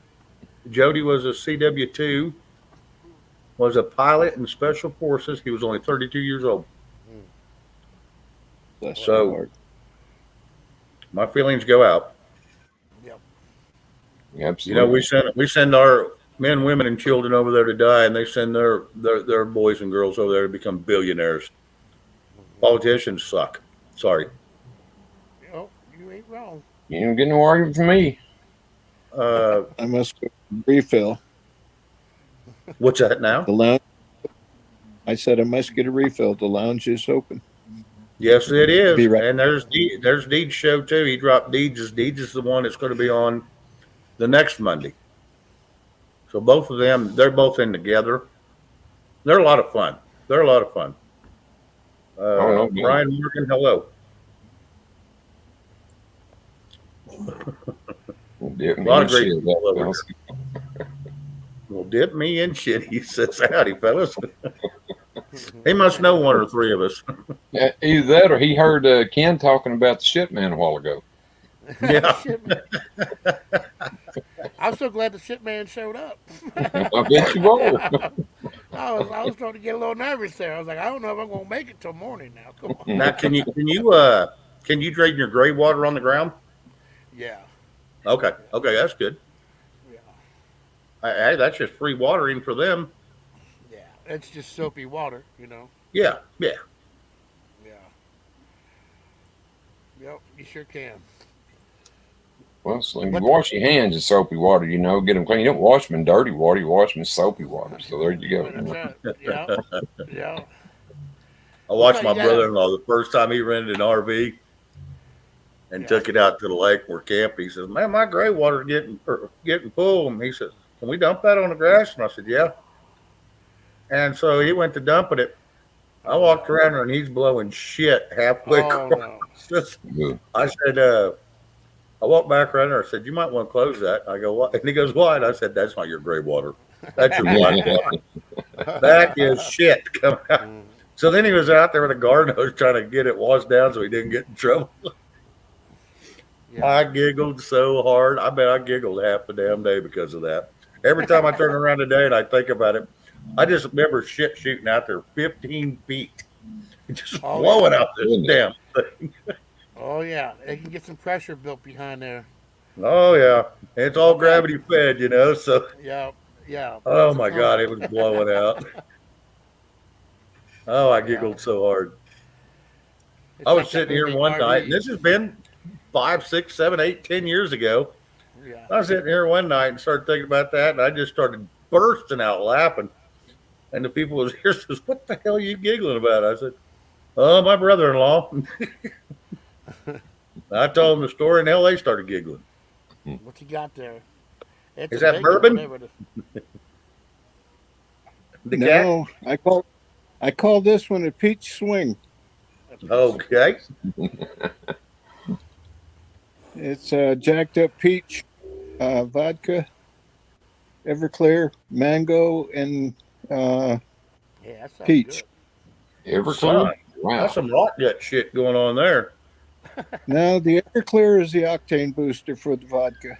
Octane booster for the vodka. Okay. good. Yeah. So I mean, like you ought to call it the ass kicking peach. Yeah. Well, That's Well- that's a peach with dreams. I call You're it the gonna be peach. dreaming. I got another one called the Ruminator that I do with rum, Alrighty. and I'm drinking a They work little out- rum right now myself. well, that's my norm. But I decided to pull a change up today. That me too. I'm Me sticking too. to my. Hold on, I've been in the garden all day. Yeah. Did you burn your head again?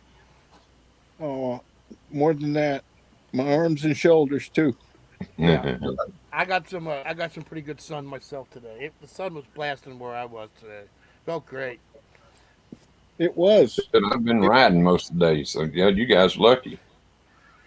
Got some sunlight. I've been in the car, well, loading the car, unloading it, and crap like that. Yeah. I'd much You rather get been one- out in the sun. Depending on what direction you're going, you get one side burns out of that. Oh yeah. Yep. I gotta You tell you, I live can't get driving? over how much Go ahead. I can't get over how much the cat looks like my nephew. I mean, if they were side by side, you wouldn't be able to tell them apart hardly. Well, him I and mean, Mr. B ain't far apart either. We shared that twin brothers from separate mothers. Yep. Yeah. Yeah. Well, you sure Yeah, look like my nephew, man. I thought maybe Well, I knew you. So you got one of those. Everybody faces, look man. like somebody. There you go. Well, I'm so ugly, I don't look like nobody but me. Thank God. Well, you look good, Ronnie. Hey, for 72, I'm going to tell you what, you're kicking it strong. You look damn good. Look, yeah. Well, thank you guys. I'll tell you what, I don't if I looked as bad as sometimes I feel inside, I mean, I would break the lens out of the camera on this thing. Oh yeah. I'm just sure we're hoping I all get that to way. last that long.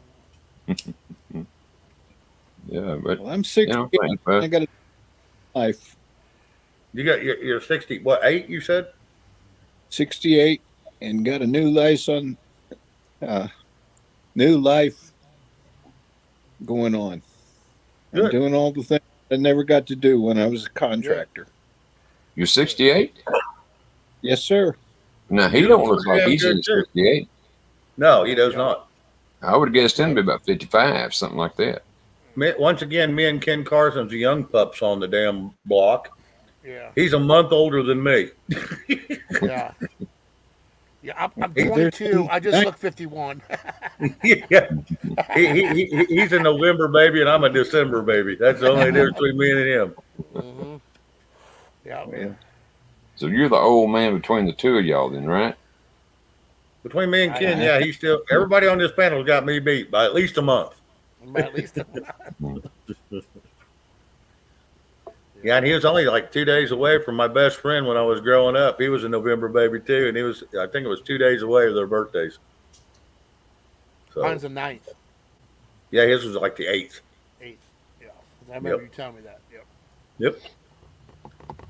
You know He's what I no wish I longer could with us. do? He took his life, but do what, right? I'll tell you what I wish I could do is go back to when I was 21 and know what I know now. Boy, Mm-hmm. That would be wonderful, man. I mean, boy. take all those life lessons and then live your life the way that it ought to be led instead of the way you let it, Yep. That right. Tennessee Patriot, hello. Yeah, that is ain't that a fact, man? Oh yeah, I wish I could go back. I don't think I'd want 21. Maybe around 26, 28. Yeah, somewhere around there. You know, Yeah. it wouldn't have to be 21, but you know, somewhere in the young man years. When I was that young, man, I was so naive about the government and shit. Oh, I didn't know how to spell government. I just thought everything was on the up and up, man. Oh, we all did. I mean, you know. Well, it was until 1984. Yeah. Well, for the most Well, part, we still had a say in things. Yeah, but you know, you look at it now, and you can start seeing just how far back this crap has been going. You know, Jesus, it's what a train wreck that is. Yeah, I think it's been going on there, you know, for most of my whole life. Probably at least the last 68 years. Yeah, You know, I mean, of course, they didn't get the ways to, you know, manipulate a lot of things until the internet came in. well, when you see a sitting president get his head blown off on live television, and then his brother goes down, let me tell you, there's some shit going down. Oh, yeah. No kidding. Yes. It's just as dirty. You know, you know that saying that, I can't believe we haven't seen that yet. Uh, as crazy and as tense as everything is in the political world, And it's getting harder to do because, man, they're so protected anymore. they're so protected. I guess that's just what it is. You think Well, how somebody many would of at you least see try. right around how many you see them riding around in a convertible? Oh, Hello? yeah. 1963 was about the last convertible you ever seen. Hello, No kidding. Tennessee. For damn good reason. They probably don't even come up above ground. You know. Yep. I do have another one. You'd mentioned Ken singing about the military and vets and stuff. He's got another great one that's awesome. It was one of the first ones I heard, and I really enjoy. I've got another one I can pull up on him. What's I've he got talking shit. about? I got a dozen of them. But this shows where he's playing all the instruments to all the, the bass, the 22. guitar, the drums. You know, that's funny you brought that up because I was just thinking I need to do another video like that again where I'm doing all the instruments. Yeah, that was 22. You did that one on. Yeah.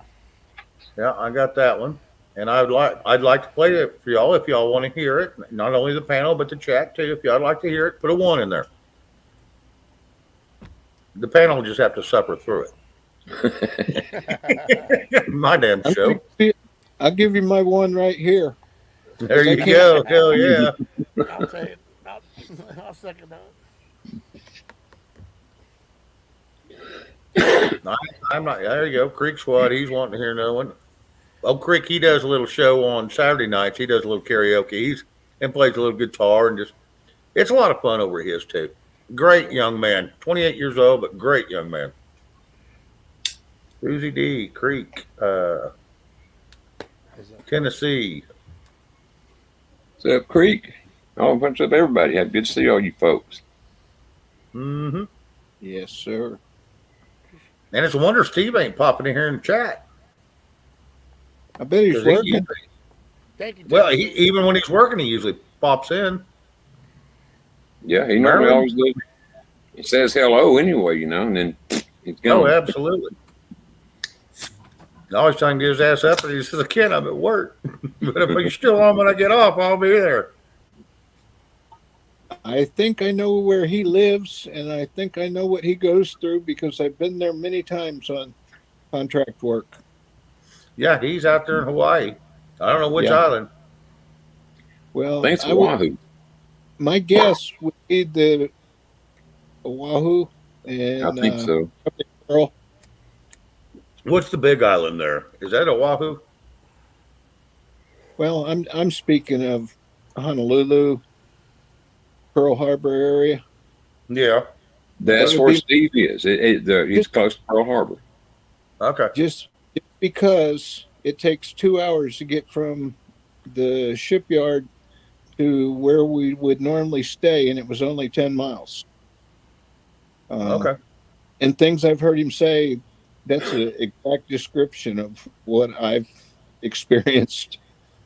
You might tell Ken Carson what you used to do back in the day. You tell me too. Gas-free engineer for the shipyards, working for Electric Boat, worked directly under a marine chemist, and did air sampling and restoration and updates and modernization of submarines. Right on.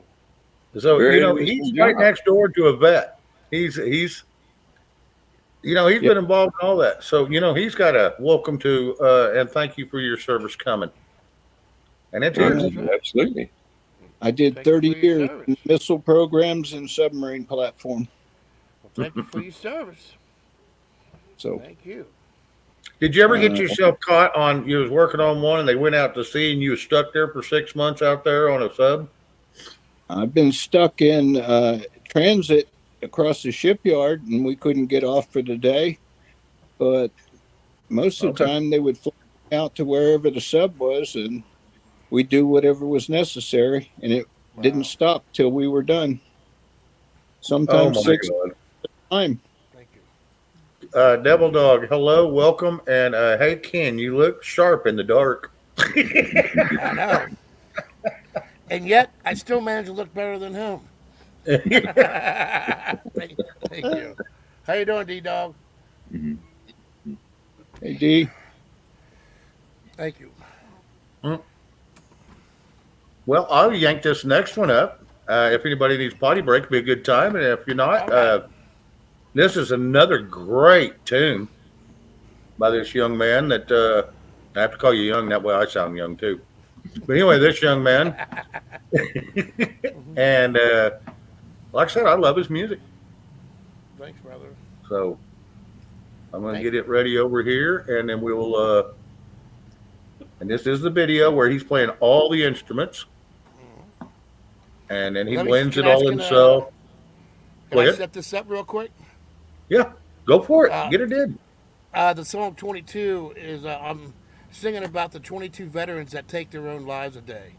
And when I heard that stat, it blew me away. And I said, well, I would feel like I want to try to do something. But I thought, well, it wouldn't make much sense to write a slow song, So I kind of wrote like an upbeat, fast song to kind of like encourage a veteran that might be still struggling to maybe, hang in there with us, man. Don't quit, So that's what this song's about. 22. Yeah, it's a great song. I think this is the first song I ever heard from him. I do believe. Is this one right here? Let me get it. Go ahead. Do we need to mute the mic? Oh, you don't have to. I don't want to. Because y'all ain't rude. Y'all ain't rude. So yeah, no, y'all don't have to. Okay.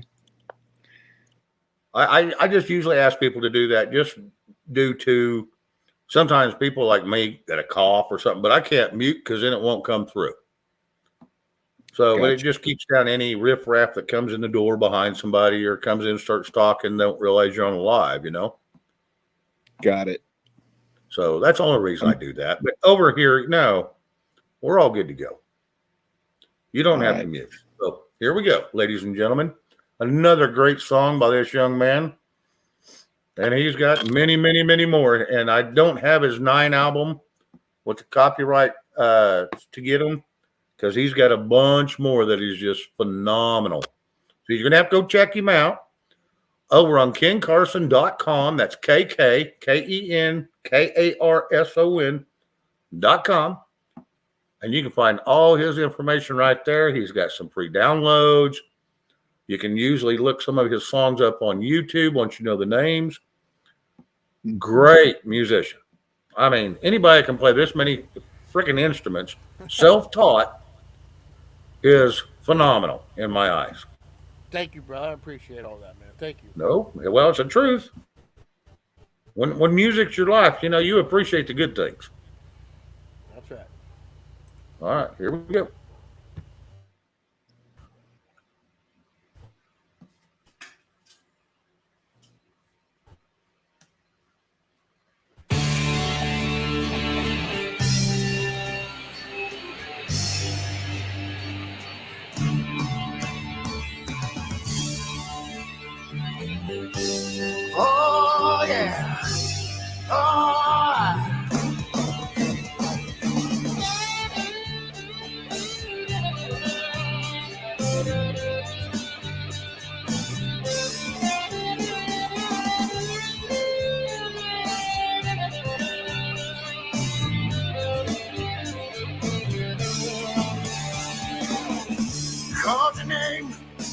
stood up proud, and you fought for the USA.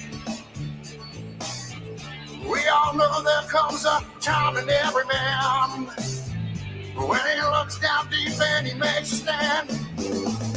Say goodbye and off to war. This young soul became a man, and he seen men fall, and he heard men cry. Stood there strong with American pride. Yeah, we thank you, 22, for hanging tough.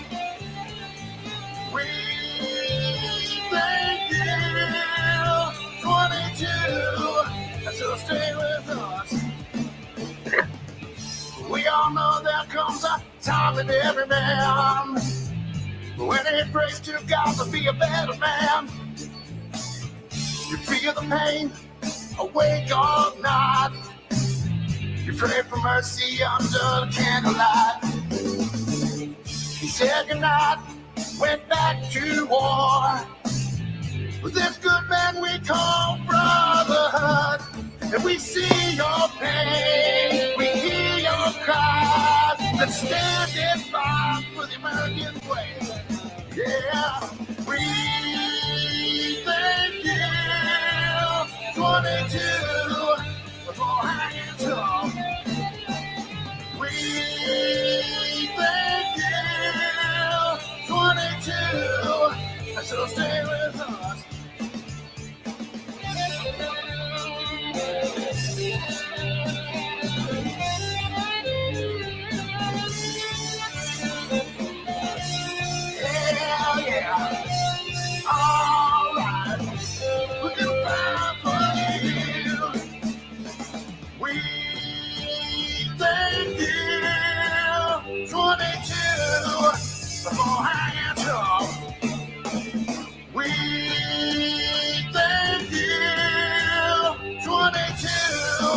So stay with us, yeah. Don't fight, so we stay strong. We don't fight, so we stay strong. Yeah, 22, stay with us.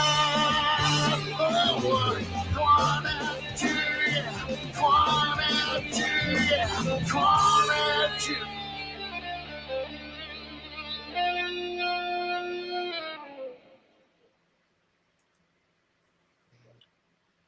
Yes. Great song. Great Yes. song. We lose Ken? He popped out, but he popped back in. Okay. Hello. Yeah, I noticed he started circling pretty bad. He was buffering. So Yeah, my internet's starting to go. I'm gonna have to get on here. I think my neighbor must be watching porn or something. You know, when you're at this that's pretty campsite, bad when you have to go next door and say, "Would you turn off your internet?" Because I'm trying to stream on you, and I can't do it with Well, you watching porn. when you're at these campgrounds, man, it's just how it is, man. Some days you get great internet, and then some days you get none, you know. But Well, I'm gonna Ken, get they on do out make there. a little booster thing. It's about $60, and it'll go up to 300 feet, and you just plug it in anywhere you're at. Plug it right into your service, and I want to Okay. tell you what. I can get 300 feet away and still pick up better internet than they have, actually. I mean, it just boosts the hell out of it. I'll do it. I'll do it.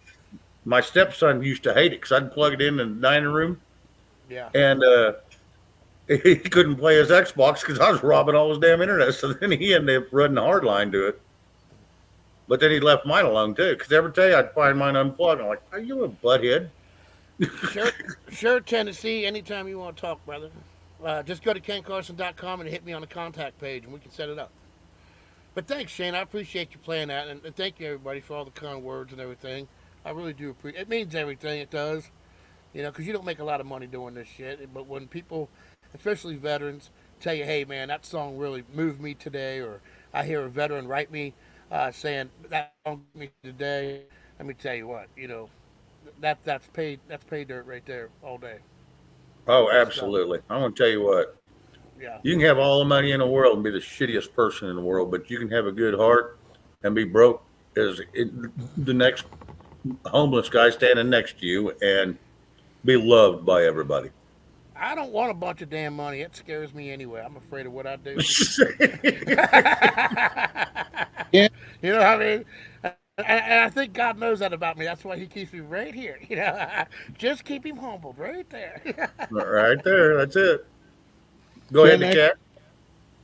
I got a question for Ken. Yeah. I know it's sound on soundtrack that you're doing. Is that time interlaced and you do all the work on that, or somebody do everything. production? I do all the production. Awesome, I do man. I do all the Awesome. sound engineering, all the editing. I basically write. What I do is I start off writing the song with an acoustic. Then once I get the rhythm down and obviously the lyrics, the next thing I go to is the drums. I'll lay down the basic drums, then I'll follow up with the bass and then all the other goodies. And then once the song's done, then I go back again and then I rewrite and play in the drums. So that way you can make sure you're accenting certain things that might not have been there, like a stab or something where the song just hits. You know, in the first take of the drums, I might not have had a cymbal there. So once I get the song all edited and ready to go through my mixing chains and my mastering chains, I'll go and play the drums through one more time just to make sure I'm hitting all those marks. But yeah, I do it all, man. Thank you. Totally Right. awesome. Oh, and that's what I said. You know, he's a singer, songwriter. He writes all his own music. Does own his own backup singing. Yes. I mean, he is a true one man band. Yeah, and the cool part about it is I'm actually going to do the one man band concert where Cool. I'm gonna have the drums, the bass, the guitars, and a 100-inch projector screen with videos, and I'm gonna go around live on stage playing all the different instruments in front of an audience, and I can't How we get wait in to on- do that.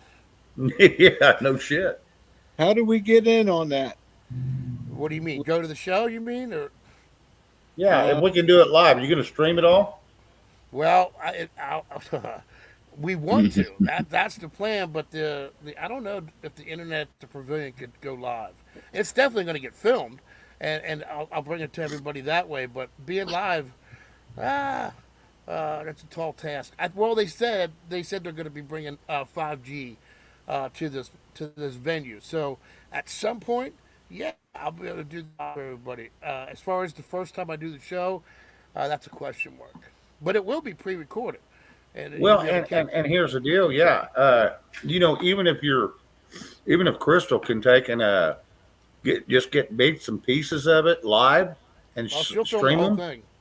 She'll Yeah, film the yeah, whole yeah. thing. And then, but then you put the whole thing out. That way, you get teasers out there. Yeah, that's for sure. Yep. Yep.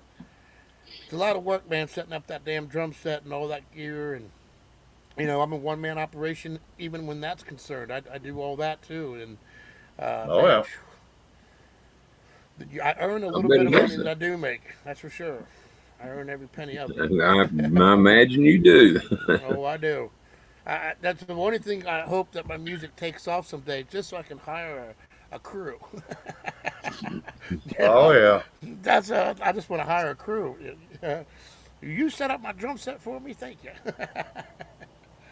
Well, Well, you're guys, just I gotta gonna have run. to, Christian's going to have to get together and just have a few kids, and you'll have all the roadies you need. That's right. Absolutely. That's what I already told Elijah. I said, "You want your first job this year?" And he's like, "I'll take it. What is it?" I said, "Your stage crew." Yeah. You're a He says- roadie, bud. He says, "What's that?" I said, "Pick up that guitar and carry it up on stage." And don't You're do hired. yeah, don't screw it up on the way up here. Yeah. Guys, I got to go. Thanks, Shane, for having me up. Nice to meet Not a everybody. Nice to meet you, Ronnie. You bet. Love you, Y'all Ronnie. be cool. Have a good day. Good night. I'll Keep see you. singing. Oh, Hey, yeah. bud. All right. Singing. Yeah, I will Yeah, be going out keep too, on. folks. All right. Well, hey, thank you for finally bailing off in here and enjoying some of letting us enjoy some of your music and your time. No, thank you so much, brother. I really appreciate you giving me the shout out. I could use all the support I could get. Head on over to my YouTube channel and subscribe. I could use some subs too. Been There you sitting go. idle for a while. Yep. I All right, am, I'll bro. be back. I am, brother. Oh, you Subscribed. already are? All right. Yes, Good deal. sir. Been Thank you. watching you for a while. Thank you, man. Good to see your Thank you. face again. Hey, keep watching. It's going to get real interesting. You just watch. You wait and see what I got planned. Just keep on Well, Love watching. maybe he'll slip over here occasionally here and there and give us a little previews And of the upcoming events. And I will. I promise you I will, Shane, brother. Absolutely. all right, All right. sounds good. Thank you. Thank God you, bless. everybody out there in chat. Thanks, man. Tell Crystal I said hi. Be good. I will. I sure will. Thanks, guys. Tell her to quit picking on you and be nice. Damn it. She's nice. She's always nice. Just give me that look. Like, they talking about me. Oh, she's there. She Damn can't hear. But I got the earphones on, so she can't hear. Okay. Well, it's All a right, wonder she guys. didn't stick her finger in the camera. She's waving. She's over there waving everybody. All right, guys. I'll see you. Thanks, everybody. All right, see you, bud. Bye-bye. Love all. Bye. Well, that was fun. It was. Yeah. I figured y'all might enjoy that if I could get him up here. And he's going to try last night, but he had found the bottom of that damn bourbon. So he found what the bottom looks like. And that was about all he could do. You know, I think I've become pervious to it. Oh, yeah. Tennessee, yes. I think it should be played at some of them Trump rallies too. And his music about the vets. I think it should be played everywhere. Uh-huh. I really do. I subscribe to that thought. Yep. I mean, anybody that's going to put out something that's talking about our vets and our homeless and our the people that we love and they get forgotten soldiers. It's out there still. Yes, Julie, that was the first one I played was December Wing. That's my favorite too. 22 was my second, and then I got High Above the Sea, and then In the Heartland. And then on his new album, I've got a bunch more. Yeah, he's got a lot of great songs, and he writes them and then does everything him damn self. So, Well, if you got permission, you should throw them in as fillers somewhere along the line. There for a Because- while, I was using them as fillers. Okay. And then me and well, him kind of got crossed because somebody had stirred a little trouble, but then we called each other and we talked and figured out it wasn't neither one of us. So we went back to what we was doing. okay. Yep. I just know him from the days that I saw him, and he did the background music on previous channels you were on. Yep. I've been following along. Been silent in the background for a long time. Yeah, he was some of our, after me and Liberty Worry got good and started, he was our intro music. High Above the Sea and Yes. 22, and then In the Heartland was used on the Hunt and Fishing Show on Saturdays. I recall. Yep. I do recall. That first song, it brought tears to my eyes. And December Wind, yeah, it does mine too every it's time. a lot to do that. Yep. But like you said, you walk them memorial places. Yep. There is something that supernatural goes on. When you look at those walls with the names on them, Yeah. and what those people went through, if you do the history on it, my God, it will boggle your mind. But once again, it will give you a profound understanding to what they did and why they did it for us. Yep. Southern Sass, hello, and Jeff Thunberg, yes.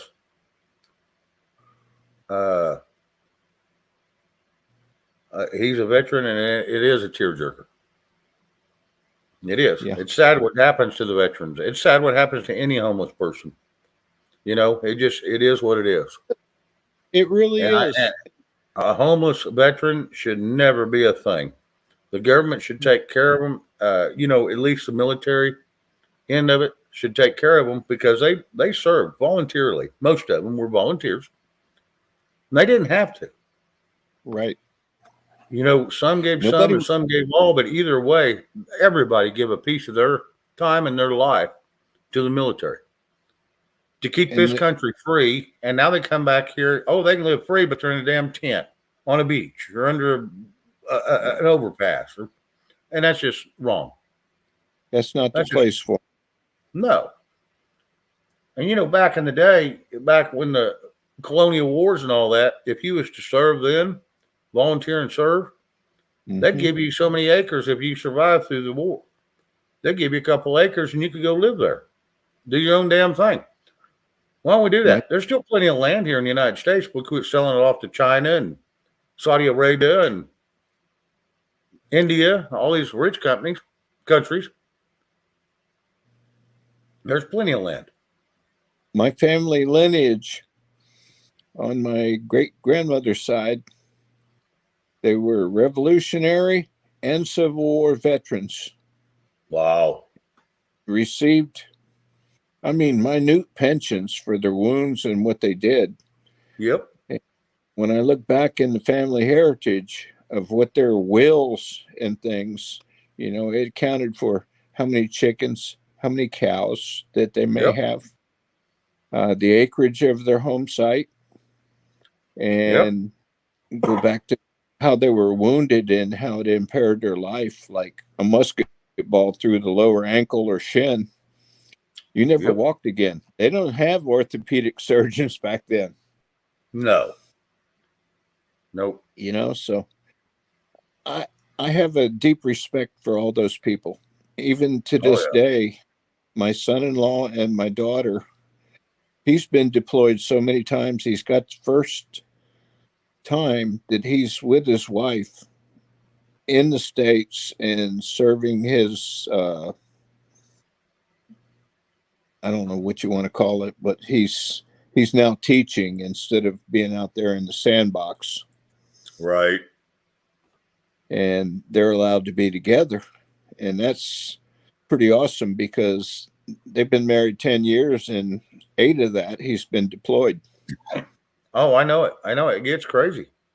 And the But family you does just serve. hello. Sorry, go ahead, DeCat. The family does serve too. They Oh, feel every, absolutely. and they hanging on the phone these days. Just, you know, it's not, you brought up the newspaper earlier, or it was Mhm. spoken of. Now it's a phone call, and you know, you just don't want to hear that phone call. You never want to see 2 military people beating on your door No. any time of day or night, unless it's your old man or old lady, you know, that's been in the services. You see that, you already know what the news is going to be. Yep. Well, I don't know where the show's going tonight, Shane, but I'll never leave you out there alone. Anytime you need a backup, I'm available. Oh yeah, and I appreciate it. No, I really do. And if D Dog's still in here, hey bud, I did watch that Like Mind Hive Mind that you sent me, and then I played it on the show. That was a And good watch. I enjoyed it. I am subscribed to that, so I watch it. I had already seen it, but yeah, they cover it. Yep. And trust me, if D Dog sends it to me, it's not bullshit. Exactly. So I mean, that means a lot. That's exactly right. And you know, if one at a time gets woken up and understands what's really going on, that's a complete day. Oh yeah. Yep. Yep. Now, like I said, it's just one of those deals. I do what I can over here, and I put out what I think I can get away with, and not get ripped down. But Well, that's me. I try not to get too loose to overstep my boundaries because I have to remember certain things. oh, absolutely. And Yeah, that's me. easy to spout off, but I can't. Right. Yeah, it's easy to come up here and just, have diarrhea of the mouth, but it's really hard to bring up conversations that you can actually have some thought behind it and something to go with it. Absolutely. And Yep. provoke thought, provoke Yeah. people into thinking. Absolutely. Yeah. You gotta provoke thought and make them think for themselves. Because just because I say something doesn't mean that's the truth. It just means I'm just putting this out because it come to me. And then you go look at it, and if you get the same opinion I did, then okay. If not, then hey, come up and visit about it. Or You know? there's a perception in many people, it has the appearance of truth, but it's really not unless you go fact find it. And that's it. And that can be troubling at times. Absolutely. I mean, when it Yeah. slaps you upside the head and you discover that, hey, I've been asleep at the wheel. Yep. Wow. What a moment. That's a hard to wake up to, isn't it? We've all been through it. I don't think there's any person that hasn't. But slowly, There's one still by some one. that has it. There's still some asleep, but one day they'll wake up and realize what really went on, and hopefully it ain't too late for them. You know?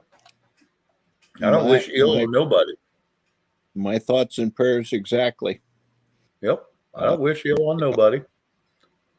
But I want to tell you, some people just will never wake up because they're so stuck in their ways. They don't know how to reason anything different or decipher what may be true and what may be not, even if they still believe their beliefs, but incorporate some of what you said because you feel you're right, you know. And so now you've got a combination. And once you mash them two together, something's going to start leaving a bad taste in your mouth, and you'll figure it out. I, one by one, have been able to show things, speak things, and talk to people. And I mean, it's one at a time, but they come around. Oh, yeah. They consider it and go to prayer for it and do what they need to do. And then they come back and say, yeah, I see that. Yep. They don't have to believe everything you say. Just if they'll just take bits and pieces of it and go, that does make sense, and just incorporate with what they believe, and it's kind of like a self-leveling mechanism. It levels them out to where they're not so judgmental one way. Yes, they'll listen to both sides. Sometimes you have to give them that piece of the puzzle that makes that whole corner go together. Yeah, it's it. And sometimes they have that piece of the puzzle. Yeah. For me. I've had people tell me, get in debates with me, and friendly debates. Me and Ronnie Cash. We debate all the time. And there's things he says that makes perfect sense. And I can see that. Yep. Go ahead. Well, that's fair and called open-mindedness. Nobody knows it all. Nobody has the full truth on anything except the Lord. And he brings to us, I've never been caught up in any kind of deception that come from a biblical standpoint. I go with it, and what I feel in my heart and what I feel in my innermost is the route that I choose to follow. Yep, that's it. That's all you can do. Yeah, that's all you can do. I mean, follow what makes sense to you, but make sure you've heard both sides before you make your decision. That's it. There's always two sides to every story. Well, that's what I was saying in the conversation earlier. There's things that have the appearance of truth, but not necessarily the truth because they're projections. And you really have to discern those matters to get, to the right place where you stand on it. Oh, absolutely. Conservative Cowboy, welcome. Hello. And it says breaking news analysis. UN report calls for decriminalization of all sexual activity, including between adults and children. That's just wrong. Yes. I'm Sharon trying Shine Spring, I hear you. for some reason earlier when I tried to put the chat on this StreamYard, that's when I got Yep. the boot. I have no idea, but I got the TV up and muted, and I have to refer to it to see the chat. Yeah, I noticed you looking up her, so I knew what you was doing. That's what's happening. Yep. But I mean, it booted me, and I had to reset my whole phone, and I have no idea why. I don't know. I don't think I crossed any boundaries. It just didn't want to cooperate. Yeah, phones are a little different. And that's why I was so happy to get my laptop when I first started on Nullis, because it just makes it so much simpler. But Red, you know, my mod I had, she can do it all. I mean, she is just stupid smart at that stuff. But, you know, it just takes someone smarter than me to do it. I'm not so much there. Yeah, I'm not there either. I used to do it on my phone all the time. Now I look at my phone. I think, well, yeah, I'll go do it on my phone, you know, to get on somebody else's show. And it's like, how in the hell did I used to do that? The hell with it. I just fire up the laptop and do it all there. My laptop's so ancient, and I won't allow it to upgrade because when they come out with 10, I hated it. And when they went to 11, it asked me, and I just blocked it from doing any internal updates. And I done the same with 11. I get the never-ending circles trying to happen. So I got the latest and greatest phone, so it seems to work. There you go. I think Windows 7 was probably the best Windows they ever had. I have 10 on my laptop, but they keep trying to give me 11. No, you can keep that crap because I ain't heard nothing but crap about them. Well, mine updated from 7 to 10, and it crashed it. And I had to go buy a disk, and I put 7 back on it. And I also put reject their update, and I named the computer Never 10. Yeah, Never 10. Southern South. Southern Sass. Yes, Jeff B was on the panel, or not on the panel, but in the chat earlier. He's usually in here early. And then he got out what he wanted to say, and then he bailed. And he's been invited up all he wants. He has, from what I see, he's had an invite every time he's appeared there. So, yeah, it's up to him. Oh, yeah. Like I said, he's always got an open welcome here. And I know why he don't do it. Oh, he declined. Well, I know why he doesn't do it, and I understand his thinking behind it. So, you know. Yeah. Well, he's been around. He's just tired of all the crap. Yeah. He's been around. Oh, yeah. He don't want to take it to other people's shows, you know. He wants to give his 2 cents and say it, and then, you know, when he's done, and he'll look at the comments, and when he's done, you know, if something else needs to say, he will. Roger that. Yeah, Southern Sass, just go back and watch the first. Oh, he was in there for the first hour or so, maybe the first 20 minutes he probably wasn't, but after that he was in there. What next? Hello. Oh, yeah. You know, there's a lot of people that I see on the rounds from show to show.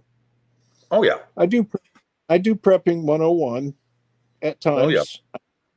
I'm not as consistent there as I am with you, but I try and follow people that I can take away something from. Correct. And I'm the same way. I go visit them all too. Yeah. And when I found Creek and through you and various other people, Steve, it's like, okay, I got a complete circle that I understand and can come into agreement with most of the time. Just saying. Oh yeah, yeah, and see, and that's it. You know, we got this little small knit community, and we all share people. And so Yeah. it doesn't bug me if someone says, "Hey, I want to bounce and go see so and so." Okay, great, awesome. I'll be there as soon as I can. You know, it's not a big deal to me. I don't get upset about that. A lot of people get upset, and I'm like, I don't own anybody. I don't want to own anybody. I'm not a slave owner, and I want everybody to enjoy. And eventually, you know, our circle keeps our little tight knit community just keeps getting a little bigger and a little bigger, one or two more added in here and there. And you know, Yep. we're all doing the same thing. We're all trying to make life better for the most part. Now, there's a few out there still into the gloom and doom and the hopium, and I don't do that. So I don't go Nope. there. Never found it on here. Nope. No, I have opinions of what I feel, and that's about it. I won't do that either. Nope. There ain't no sense in it. It's bad enough what my eyes and ears show me and what I hear than Yep. to do it. Yep, that's it. Yeah, I just don't. But I mean, I'm not going to keep anybody out. I don't care what happened on someone else's channel. You hate them because of this, that, or they talk bad about you. I'm not going to kick them out of here until they do wrong here. My show's different than anybody else's. I'm not going to throw them out just because you got a. Hey, Mr. Bay, good to see you, bud. I'm not going to kick anybody out. Do what now? I said, there's no hate in this heart. No. Only No. the hope that they come around. Yep. Yeah. If you're going to come in here and start trouble, then you don't need to be here, and you will be booted. Yep. And I Can they thank say you. you got a new karaoke? Yeah, you can tell them all you want about it. That's fine. Well, I don't want to hold up anything that anybody's going on. I just want to thank you, Shane, and Well, Creek and various other people. First night I went to Creek, he threw me a wrench, and I was like, I don't even know me, but he's seen you over here, I'm sure. Maybe he's seen me on here. I don't know. Yep, I think that's what it was. And Creek, if I'm not mistaken, does have karaoke on the night. It is Saturday. Yeah. It'll go on here in about 40 minutes. Okay. Well, you're in a different time zone than me, so I'm not making the calculations correct. Right now, it's 9:20 right here. Yeah, but if I'm not mistaken, Creek lives on the other side. He's Louisiana. He's on the other side of the meridian there in Alabama. No, he's still on Central Time too. Okay, he's Central. Yep, he's Okay. Central too. So in 40 minutes, he'll I'm be in on. East Coast. So Yep. sometimes my calculations are off, but I know how to calculate Hawaii. Oh yeah. Well, you know, and part of Louisiana is on the east side, on the east time zone. But where he's Yeah. at, he's still, and in Kentucky, where Ken Carson is, I think he's on the eastern time. Yeah. But he's just right north of Louisiana. I mean, I don't know how that works, but Well, I thought it was I a pretty straight line. But whatever. I can say this: there's a box that kicks out in Hawaii, and it goes down the meridian, and it goes to the left of the Pacific, goes around Hawaii down, and then it picks up on the southern side and goes back on that same meridian, but it keeps us in time with the United States. Right? Yeah, and they're what, 6 hours Figure- difference in us? Yeah. We Yeah. had a 2-hour time frame to call back to home office from Hawaii if we needed to speak with somebody or, resolve an issue. Correct. It'd be morning for them and it'd be evening for them and we'd be in the morning. Let me get it correctly stated. Oh yeah. And we had 2 hours to communicate with home office. Yep. What And- next? We're talking about other channels because we're giving them kudos, like Steve Haraloha's, and we're talking about Creek Squad, and It's just channels in our tight little community we have that we all seem to share the same, at least a couple of viewers out of each show. And that's why we're talking about it. Is there a problem with that? No, oh no. Like I said, as long as they don't start problems here, I don't care. Anybody can come over here. That's what I thought. You know, Yep, anybody's it's like- welcome here. open forum. Yep. First time I ever wanted to come up, you invited me. Yep. So, and I saw Jeremy, North Carolina earlier, but I never seen him come up. Yeah, I seen him pop in here for a little bit.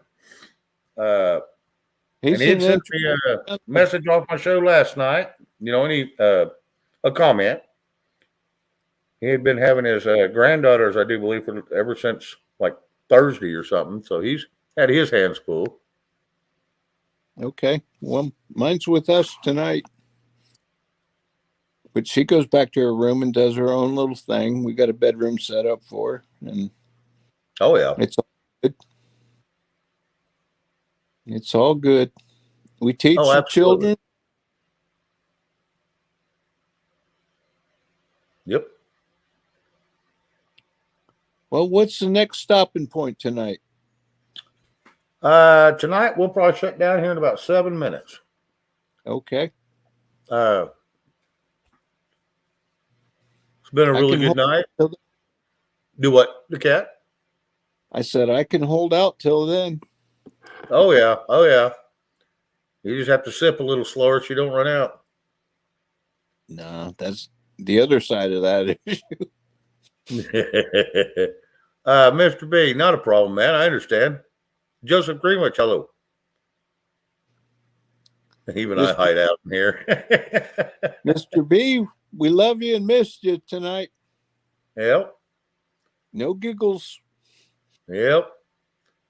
I didn't get to tickle his funny bone, so. He launched a couple times last night. Yep. He did. I like it. It's good for my heart. Yep. Yeah, like I said, we don't want no trouble here. Hell, I'm going to be nice to everybody. I don't care what happened on other people's channels. That was, that was a different business. I don't care. Well, As long as everybody's good here to the chat, my mods and the panel, me, I don't. I mean, if you disagree with me, I have no, as long as you're good to me, I have no problems whatsoever. agreeing and disagreeing are both a natural response Oh, absolutely. based upon your viewpoint and thinking. Yep. And Yeah. you got to allow people, if they take a stand on something, you got to hear them out and try and reflect upon where they're coming from. Yep. You may not be spot on in your thinking or biased, and just consider it. But when it gets beyond the terms of what I know, Hang on a second. Just a second. Kano, would you drop the link for Mr. Devil Dog, please? Terry there Crush, you hello. go. He always likes to come up by the time I'm shutting down because he knows we'll stay on another hour and a half. There He you likes go. to do that to me. He always does that to me. That's why I said that, because I knew he was still out there. There you go. There it is, D-Dog. I love him. I think he's great. He reminds me of my old man, but he's much younger, but Yep. cut from the same cloth. Oh, yeah. Oh, yeah. That's it. Yeah, I got a lot of people that's like that I really enjoy being around. And they remind me of elderly people I grew up with. It was in my family, and they just got a lot of wisdom and a lot of fun. And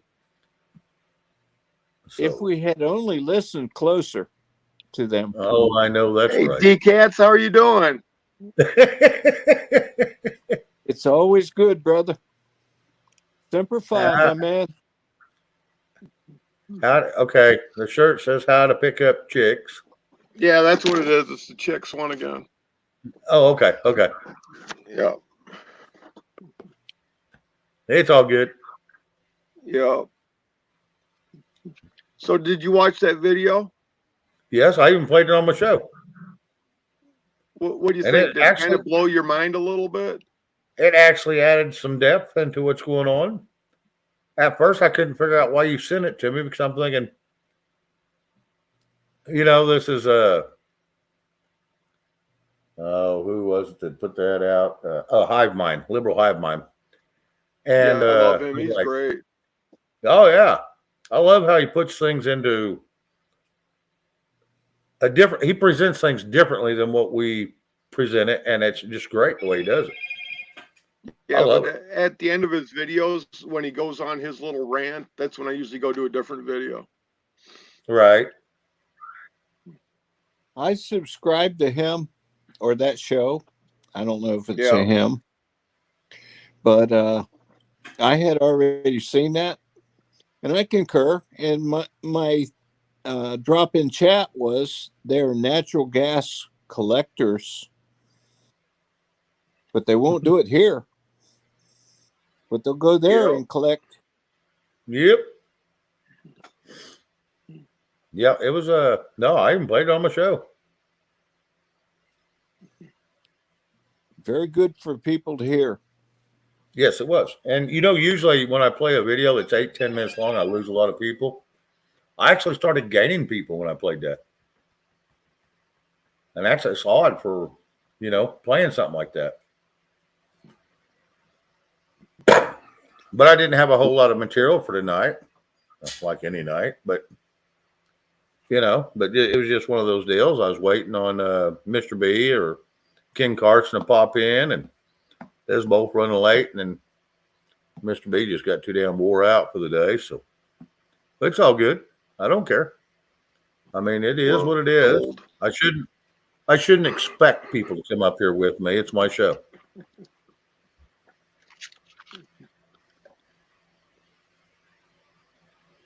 So, it is what it is. Well, for me, there's no expectation. I just won't like to see any man standing out there alone without somebody having his back. I enjoy bouncing shit off of people and hearing their opinion. That's why I like someone on panel. Yeah. Well, I So look at everything with no expectations, so I have no disappointments. There you go. Man. Yeah, Yep. man. I hate disappointments. It's like Yep, at the yep. bottom. I don't of the get list for me. disappointments. Hey, D. I don't expect DC to do their job, so they don't disappoint me. Right. You see this sun glow from today? I spent the day Shit, in the man. garden. Hurt your eyes? It's killing me, man. Yeah. But thanks to I did cats. I did a lot Jealous? of gardening today. Well, Jealous? I wish I had that. I can cut this off. You can make a toupee. No. We ain't putting no rug on this thing. If God didn't put it there, it ain't going to grow. That's it. Yep. You're using the I wrong got kind a of fertilizer. buddy of mine, and he went bald, I think, at like 18 and stuff. And I've been teasing him and teasing him and teasing him. And he goes, "You just wait till all your hair falls out." So I ran into him about a month ago and stuff. And I showed it to him. He's like, "Fuck you, man." I said, "Well, I kind of wish I had a solar panel like you got. You don't have to wash that as much." Yeah, and it don't take as much maintenance either. Right. What little I still mow it off every occasionally, with a number 3 on my razor, just so I don't have to brush it when I get up in the morning. I do the number 1 because otherwise I get that St. Dominic's look. All right. And I don't want to sport that. Yeah, I got above my that. ear. Oh. Get that little I round like circle. looking like the crazy old guy that just came out of the woods when I have to deal with an elected servant or a judge. Right? Go in with your hair down and it all flopping everywhere and come in looking like an idiot and leave with the pocket full of gold. Yeah. Well, sign says long-haired, funky people Need not apply. Yep. I get it, and I'd Wasn't that do the it Black if I could. Crows? Pardon? Wasn't that the Black Crows that sang that? Boy, I got to go way back in my memory, and it's faulting me right now. I'm getting a 404 error. Yeah, me too.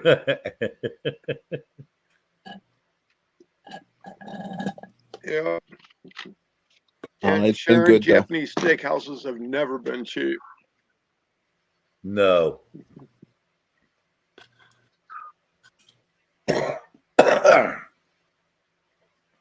So last night, I had to put on there. I went out and cleaned some rats out, and I also took out a snake. And what scared me about the snake, it turned out to be a rat snake, but he was marked exactly like a copperhead. Yep. And the way he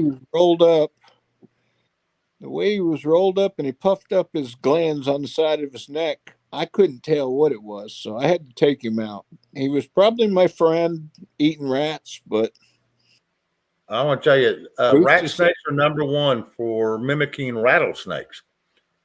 They usually sit next to something they can bang their tail on if they're threatened. Yep. It sounds just like a rattlesnake. I heard the chickens squawking, and they were all to one side, and I said, I got to go check out what's going on. So I went out there with some rat shot, and I dispatched them. Took care of that. Took care of some rats, and what a night it was.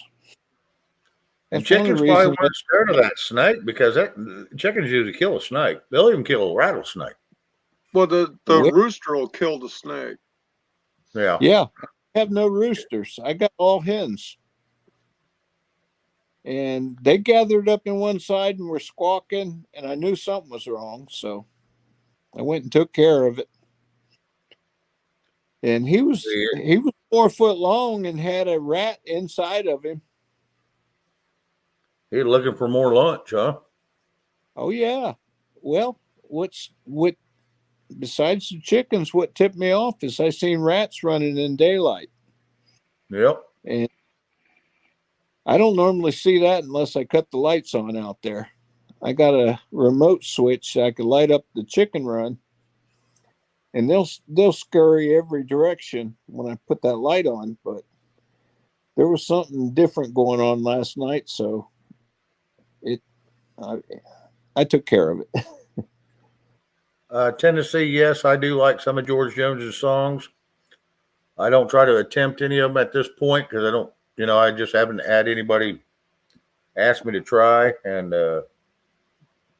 so I haven't done any of them. But no, I like George Jones. Some of his stuff was pretty good. I like some of Waylon's. I like some of Merle Haggard's. I like, I can go back a ways. Yep. I can go back a long ways, actually. Well, I'd love to be able to do some Sinatra. I just can't get the vibrato for it. The old country music was what I grew up listening to because Dad would come home and we had one of those RCA stereos that had a turntable and it was stereo back in the day. I'm talking 60s model. Yep.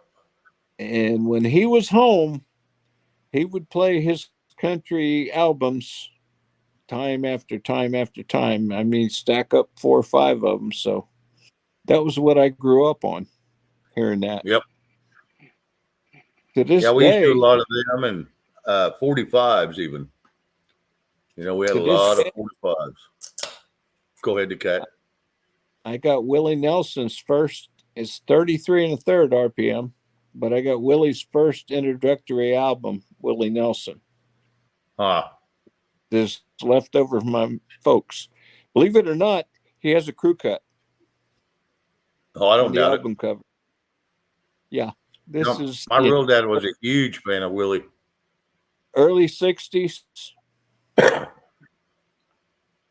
So, yeah, I got quite a collection of albums too. I got some of them old 78s and them thick plaques that were left over from my mom and grand aunts. Mm-hmm. And Oh, the old Just- 16s.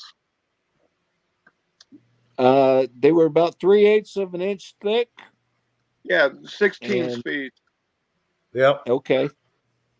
Whatever they were, I don't have anything to play them on, but I got a caseload of them. And they're original jackets and various. She used to go to Broadway plays, and she got everything that was like early 50s up until the 60s. And that got passed on to me. And there's stuff in there that,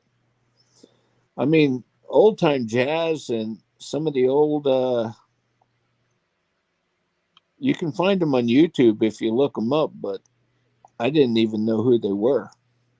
Mm-hmm. Yeah, we still got a ton of them, but most of the ones I got from my mother and my dad, my stepdad, was from late 60s, 70s, and 80s, early 80s.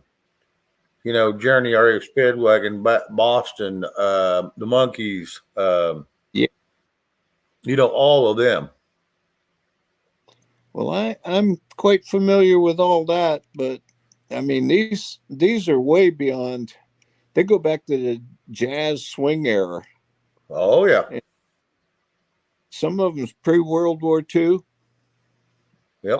I'm sure they're worth money, but I just got them boxed up and stashed. Yep. Warm, dry place. Well, pretty much. They're out in the garage in a tote, and it's been taped up, sealed up. So unless something cataclysmic happens, I don't think they'll change. Correct.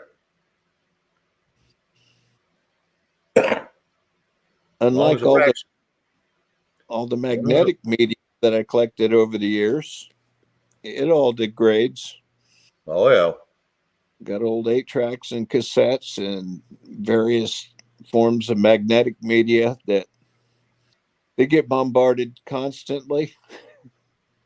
If you play them now, they got hisses and pops and crackles in them that weren't there before. Yeah, kind of like the old VHS tapes when you watch them now. Yeah. You can have one of those brand new VHS players, and so you can digitally record it over onto a CD. I want to tell you what, they still have that crackling pop to them. Yeah. That Well, old tape just gets warped. Ain't nothing you can do about it. there's electromagnetic interference that's bombarding them on a daily basis. I found that about magnetic media. Yep. CDs, not so much. Early CDs and Laserdisc didn't do that. Nope. But I need to hold my flappy mouth. Oh, you're good. You're good. No, I'm sure D had something to say. He came up. He's got something to say for us. He just likes Pastor Me when he hears I'm fixing to shut down. She likes to see how long we'll actually stay on after he shows up. And as long as he's on here, we're staying on. There you go. My last phone call was 3 hours long, and for the last hour, I've been trying to get off of the fucking thing. And then my buddy called me and stuff, and we were on the phone for almost 2 hours. On top of that, it's Yep. like, God. Well, every time me and We you got to get talk on the about phone, it's 2 to gardening 5 stuff, hours. but Yeah. I'm pretty sure my phone would drop at about 1 hour. Intentionally. Yes, intentionally. Yeah, on purpose can't and stand- everything. Yes.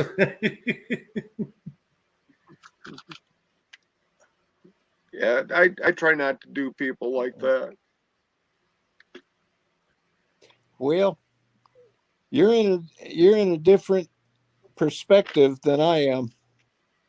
You know, I won't intentionally hang up on any friend or relative, but if it's nonsense, I can't go there. Yeah, if it's idle talk and it's just senseless, y'all just bitching about life in general, nothing real important. Now, Yeah. you give me about 30 minutes and I'm done. I'll listen to you, bitch. I'll listen to you cry and whine. I'll say, well, you got to do what you got to do, and I'm done. Okay. Yeah. This is the way I used to be on the phone.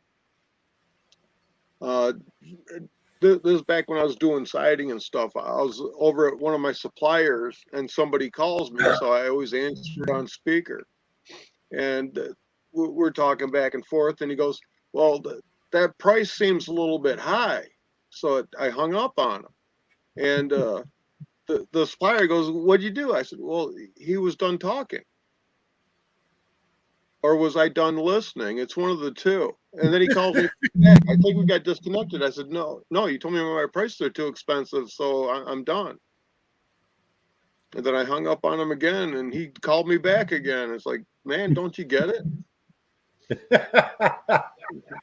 He wanted you to come down on price, and you wanted him to quit being such a tight ass. Well, choke it out was and go fine. on. Yeah, and I said, I don't know about the price that you got, but you can add $1,000 to it because you're wasting my fucking time. Yep. Mr. B says, if I was kept on the phone 5 hours, friend or not, I'm blocking them from calling back.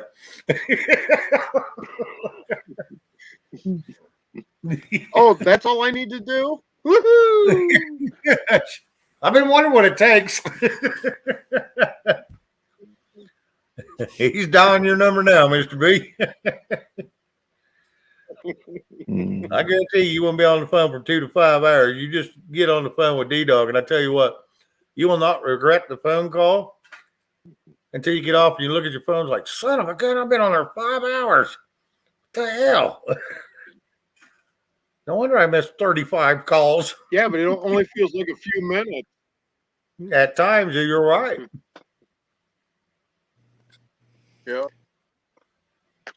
I'll be first to say I'm not a great phone talker. Let him. I already blocked him.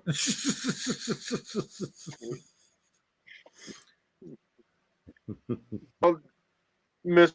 B, just be happy that you're blue with a wrench.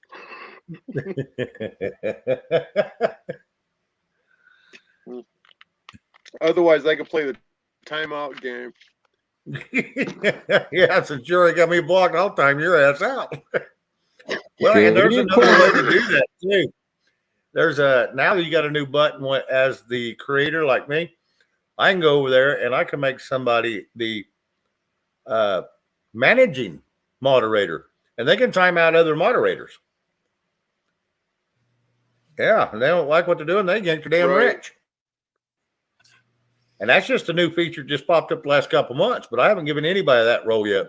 There's only 2 people I would consider. 1, she is no longer with me, and 2 would be Kino. I was over on Dee's channel once, and she was talking and stuff. And she was on one channel, but she was in chat under a different one of her channels that's not moderated on her own stuff. So she started, whatever and stuff. So I timed her out. While you was on her show. Hilarious. Well, it kind of had to happen.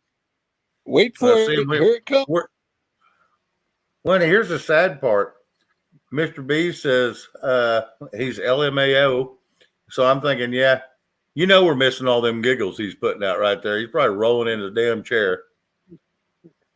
Oh, he's probably at the point of wetting himself already. He says, I will never block D-Dog. He has one of the best, cheapest sex lines around. Oh, my God. Welcome to Late Night on Shane's World.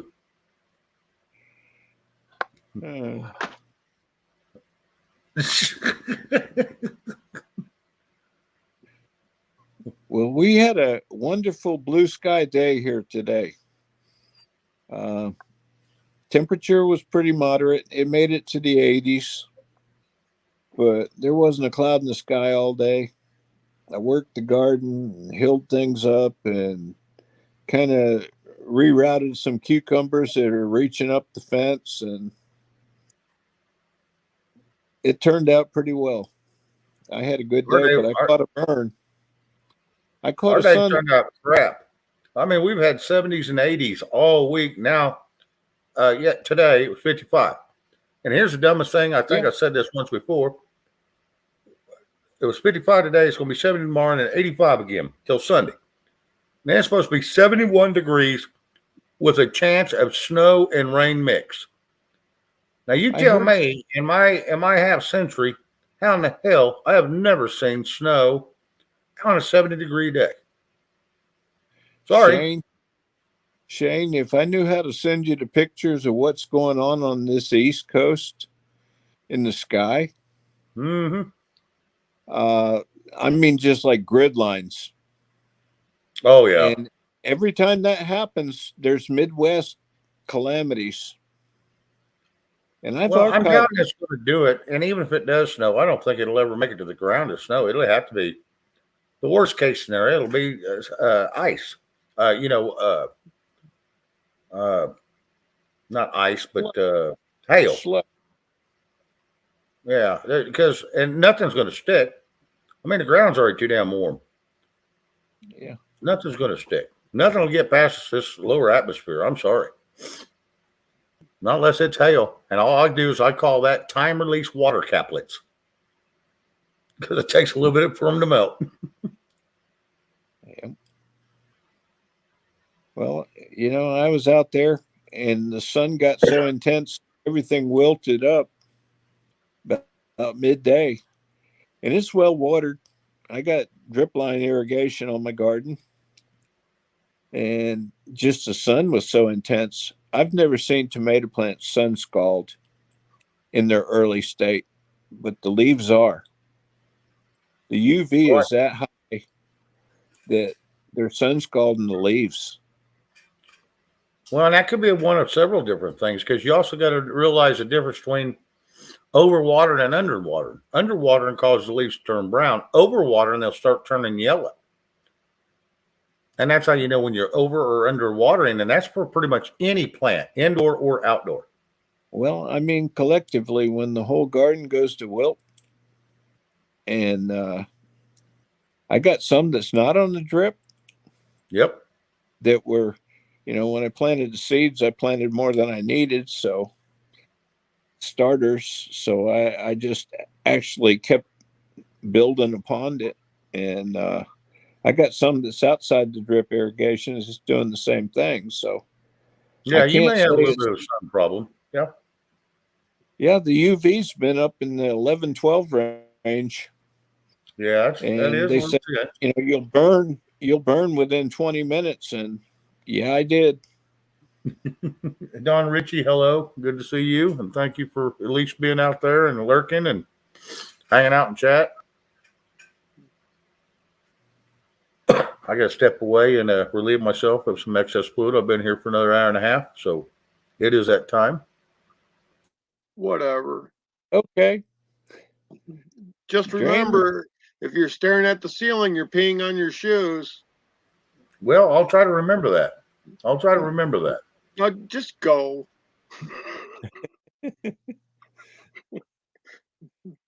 But, you got to.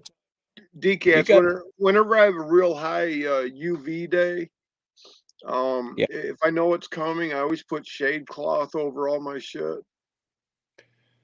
Well, I probably should. I, didn't have the forethought in that, and it's a pretty big area to cover. Like I saw last night where you were given different garden sizes, your main garden, your minor garden, and it's like that for me. Yeah. Plus, I removed a couple of hurricane damaged live oak trees, which opened up more sunlight area. than I used to have. So when the sun passes overhead, they're getting more light than they used to in the same confines of the garden area that I have. So I'm not laughing at you, Decath. I'm laughing at Mr. B. okay, that's fine. No offense here. No, he said my hold music is Baby Shark, and he's wrong. It's Phenomena.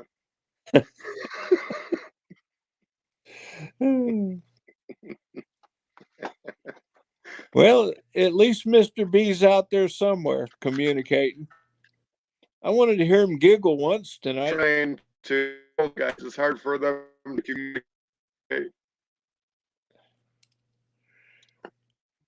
Yeah, what turned me on to learning about shade cloth was had a trampoline in the backyard. We'd have it in one spot for a while, and we'd mow all around it, because you couldn't get the mower all the way under it. And we'd move that to a different spot. So we scared it was going to kill the grass. But everything grew 10 times better under that damn trampoline than it did out in the yard. And that's what turned me on to knowing that just putting a trampoline over your damn plants, there's something about it. It's that shade. It's like a shade cloth. It makes that stuff grow like a wildfire because it's really wanting that sunlight, but it's not getting all the UV. Yeah, it's reaching for it. Yes. It's like down here in this quarter block I have Trellis on the arches south side of me. Go ahead, Dito. I have 3 trellis arches that are side by side, and I put it's actually a mesh tarp over that whole thing until the plants start growing up that trellis. Okay. Just to keep the things in between a little bit cooler. The plants that don't give a shit about it being hot are on the outside of the, that one area, and the stuff that actually likes a little bit less sun, like your lettuces and stuff like that, is usually, buried in plants. Well, I put up cattle panel fences just for my cucumbers to sprawl up. And behind that is where I got my lettuce and beets and all that. And they're all coming on very well. The squash is doing well. Tomatoes were taking a beating because we had northeaster winds blowing for 2 weeks here.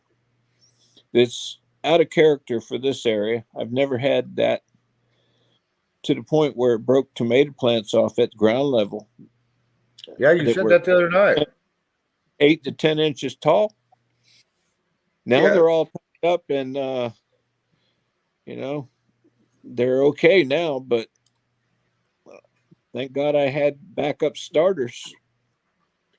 Oh, another thing you can do, if you're going to get like a high wind and you have a general idea of where it's coming from, if you can go 20 feet away from your garden and put up a snow fence, that will save a lot of shit. Well, I've been, if it continues, it's not the norm.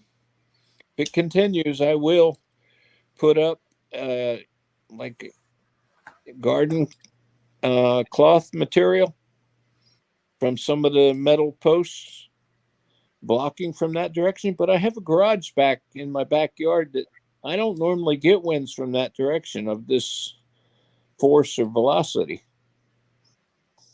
So this whole year's been totally different than anything I've ever experienced. Well, we put up kind of it's a wind guard too, but we take like your galvanized 3'10" or 3 foot wide and 20 foot long or whatever the length you want to buy. When we put that all around the garden, we buried about 6 inches. For one, it keeps the rabbits from getting in there and getting to our stuff. But for two, it keeps that wind when they're small, they're sucklings. Yeah. Keeps that wind from hitting them down there towards, where they can get a good push over and break them over. And I'll tell you what, that slows that crap down in a hurry. Well, you told me one night on the chat, they're young and resilient. Yep. And yeah, they are. But they'll come back. It just takes a little bit. I had to put some stakes in the ground and tie them up, do the Florida weave on them. at 8 to 10 inches tall. Now they're up about 1.5 feet. Yeah, And they'll get a little thicker stalk on them now too. yeah, I come back and I hilled them up further up the stalks just so they had more base on them. Yep. And we'll see how that goes. But it's been Yeah. ongoing. Oh yeah. Well, it's gardening. And it's- Once you get it down knack, and you know what the wind's going to do, and you know what time is to plant, it gets easier. But yet, there's still a little bit of labor that goes into it. Well, I'm very coastal Georgia. I Mhm. mean, 2 miles, you're in the ocean from me, and the sea breeze and the northeaster just comes as it will. I mean, you Darn can't predict it. It's going to come with the tides. You know, you get a high tide and an ebb tide, and the winds are on both sides of it.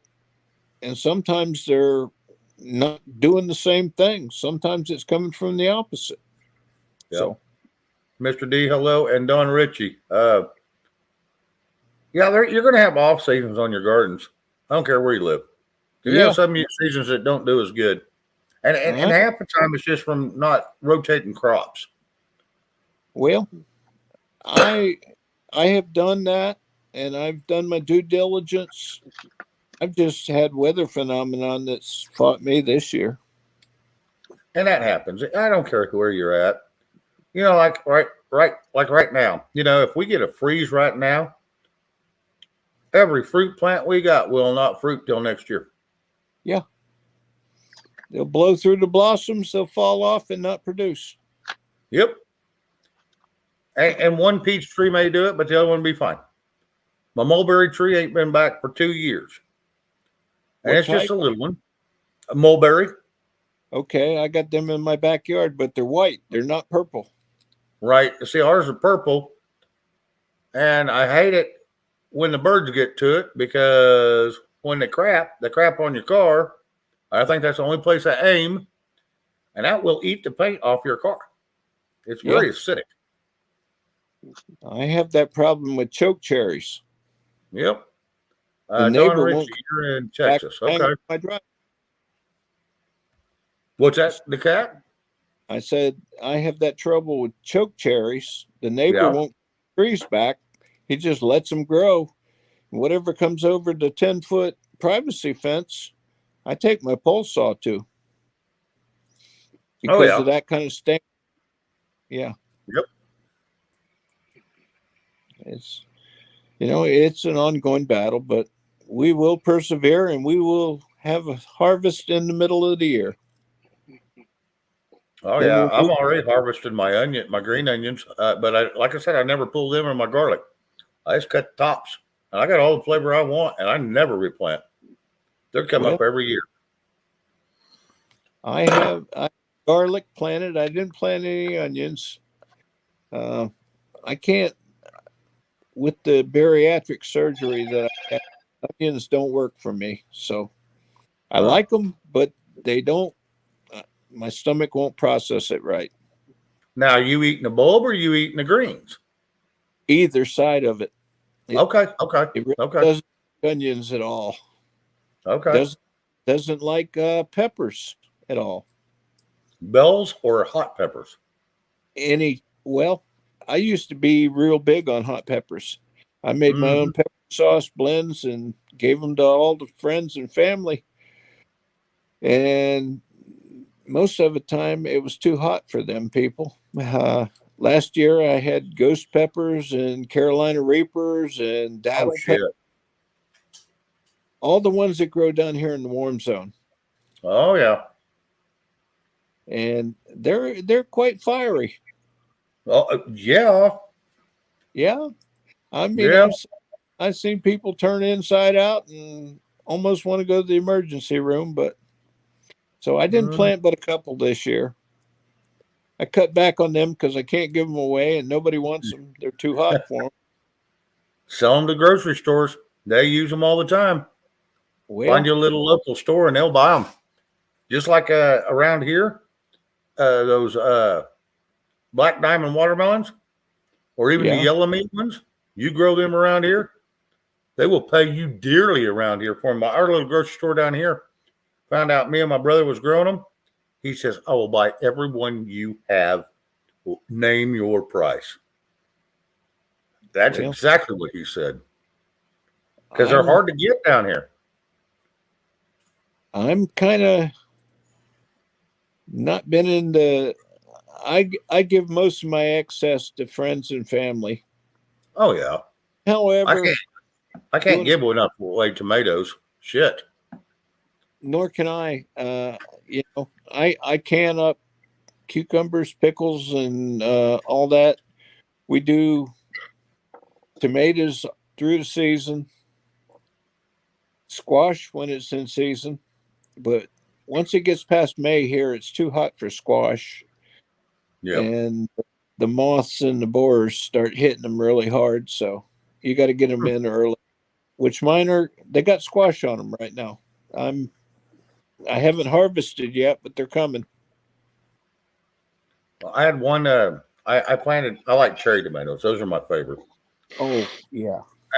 I don't like the grape tomatoes, but I like the cherry tomatoes because I eat a lot of salads. Yep. And I don't eat head lettuce. Yeah, D-dog. And I don't eat head lettuce, but I'll eat green leaf or romaine or, red leaf. I don't mind that. But so I like them in there. And I have one plant, just one, that I'll let other people have off of. And that little last plant I had, that little one, it was the runt of the litter of all the ones I planted, all the other rest of the buckets.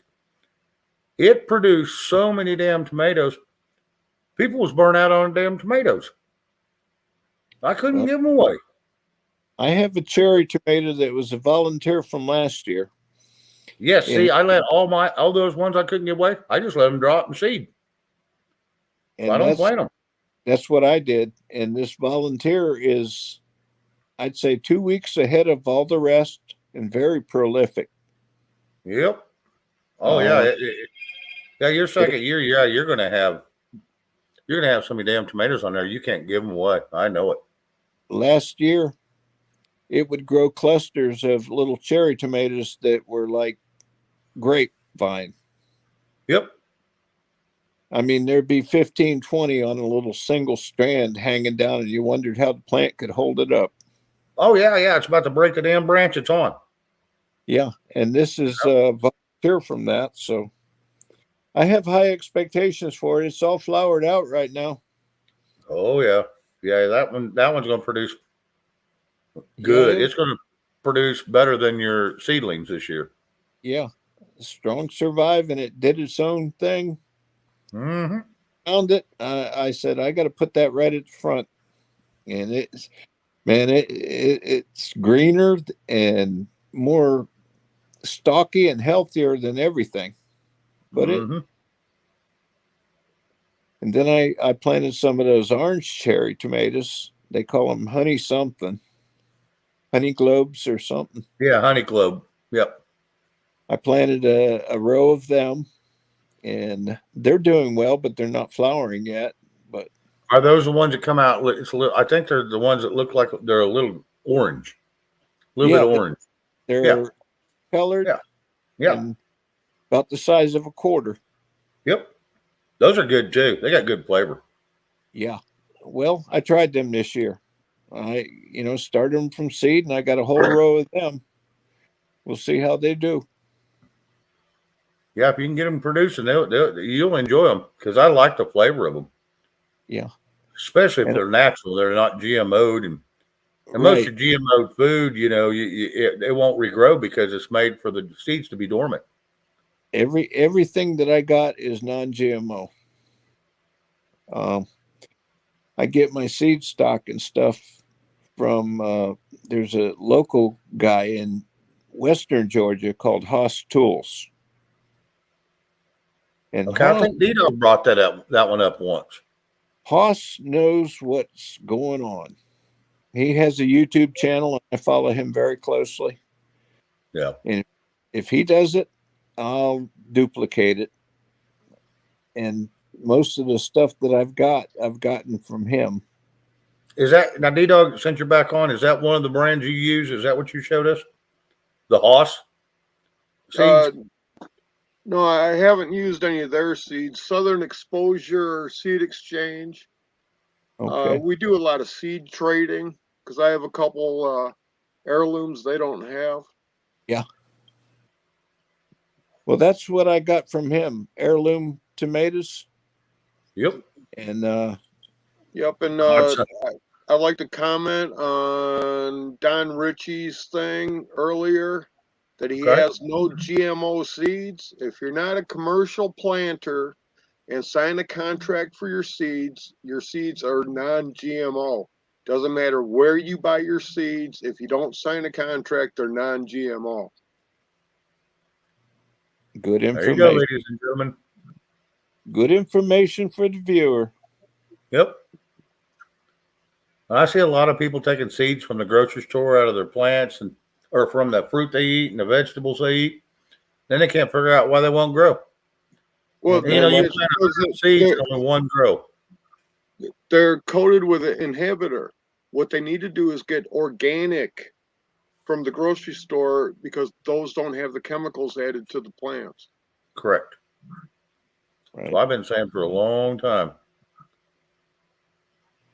Well, I have a theory, and I'll just present it, and I may be wrong. It's just an opinion. GMOs were not created by God, so your body don't know what to do with them. That's pretty much it. Yeah, And the yeah, food don't G taste is- the same. yeah, the G is for genetic. It's not for God. That's Right. right. Exactly. And your body wasn't created to try and process that or deal with it. Nope. So I I stay say the the hell. same damn thing. Yeah, I got some of them great big heirloom tomatoes one time in the store when I was produce manager, and God, it was green and red and orange and yellow. There's every color under the sun on them things. I'm thinking, that's the ugliest damn thing I ever seen in my life. I don't think I'd eat any of that. They said, you ever tried one of them? I said, no. That damn thing's so ugly, I ain't eating it. They said, bullshit. So we went back back where we cut up all our fruits and stuff for people when they want it, quartered up or skinned like a pineapple or something, they want it all processed for them. And we cut one up, made it, and I ate that damn thing. That's probably the best damn tomato I ever eaten in my life. Yeah, buddy. That's what I'm talking about. I got 3 rows of those heirloom type. Well, and you know what? When it first come out, I thought heirloom tomatoes was the only thing that was heirloom until 3 years ago, and D-Dog started flapping his jaws. And I got to looking, and after I got to listening to him, and I got to checking, any fruit you want out there or vegetable out there, you can get heirloom. And all that means is just totally original, organic, way back from the Indian days. No, it has to be 70 years older. Okay. Anyway. Like if you do a certain hybrid long enough and you use the offspring's seeds and you keep introducing the other pollens to it, sooner or later that will become an heirloom. Yes. Hard Knock Farms, hello, and they say I grow tons of heirloom tomatoes. I have a large tomato heirloom seeds collections. Yeah, I got a little seed collection. Yeah, from what I hear, it's when you can supply a freaking grocery store for 10 years, yeah, it's little. Do you dry them on paper towels and then scrape them off? That's what I've been doing. What, tomato seeds? Yeah. No, I do it on wax paper. It's so much easier. Because Okay. there's no scraping available. Right. I have done them on like paper towels till they get, dry there, and then I scrape them off. But I'll try wax paper. I'll try anything. You know, I'm into it. Yeah. That seems like probably a better alternative anyhow. This stuff's good too. Parchment paper. Yes, I use that. Yep. Dry your seeds on that. That or wax paper is so easy to get them off. Okay. And you know, like your tomato seeds, they always clump together. Right. Yep. Just put them in like a mason jar, you know, like this much in the bottom of like a quart, and just shake the shit out of it and then pour it wherever you want it. Huh. Okay. Thank you. Takes a little longer to dry on wax paper and parchment paper, I'm sure, but No, same time, No. huh? yeah, they still absorb it. Okay. See, there's my news for today. I learned something new today. I knew I Hey, could. it's the main thing. Yep, and Yep. you know, I keep them in these, Right. and it's full to here. Wow. Wow. That's just for a really large tomato. The thing's huge. It's like that big around. Well, let me throw one more question at you. Once you get them to that point, how do you store them? I've been putting them in screw top jars with a little kitty litter in the bottom. You just keep them in the envelope. Yep. Just in there. Throw them on a shelf. I just tried to. We have such humidity problems down here in southeast Georgia that, you know, I didn't want to introduce humidity to it, and they fizzle out. So I put kitty litter in like a pickle-sized jar and store my dried seeds in it. Well, if it works for you, run it. Yeah. Yeah. Okay. You can use Well, that's kitty what I- litter or rice. Rice might sound a little more sanitary. Well, I mean, You it's don't fresh want kitty litter. It's dry, you know, and it's rice has got absorbent. too many chemicals in it. Yeah. Yeah. It's got to be a natural rice. Can't be bleached. Yeah, I'm saying natural, you know, just it's like trying to think of the name of that type of clay, kaolin, like your oil dry or stuff that doesn't have any additives to it. Kaolin clay, Okay. and I put an inch or so in the bottom of the gallon pickle jar, and that's what I keep my seeds in. And I got multiples of them. Hardwood there's- Farm says storing a freezer in the envelope in a Ziploc bag so they don't get moist. That's what I'm saying with humidity here. Yep. Because we have 100% days that are just, you know, you can go outside and break into a sweat in 2 seconds and not do nothing. Yep. It's just pure humidity.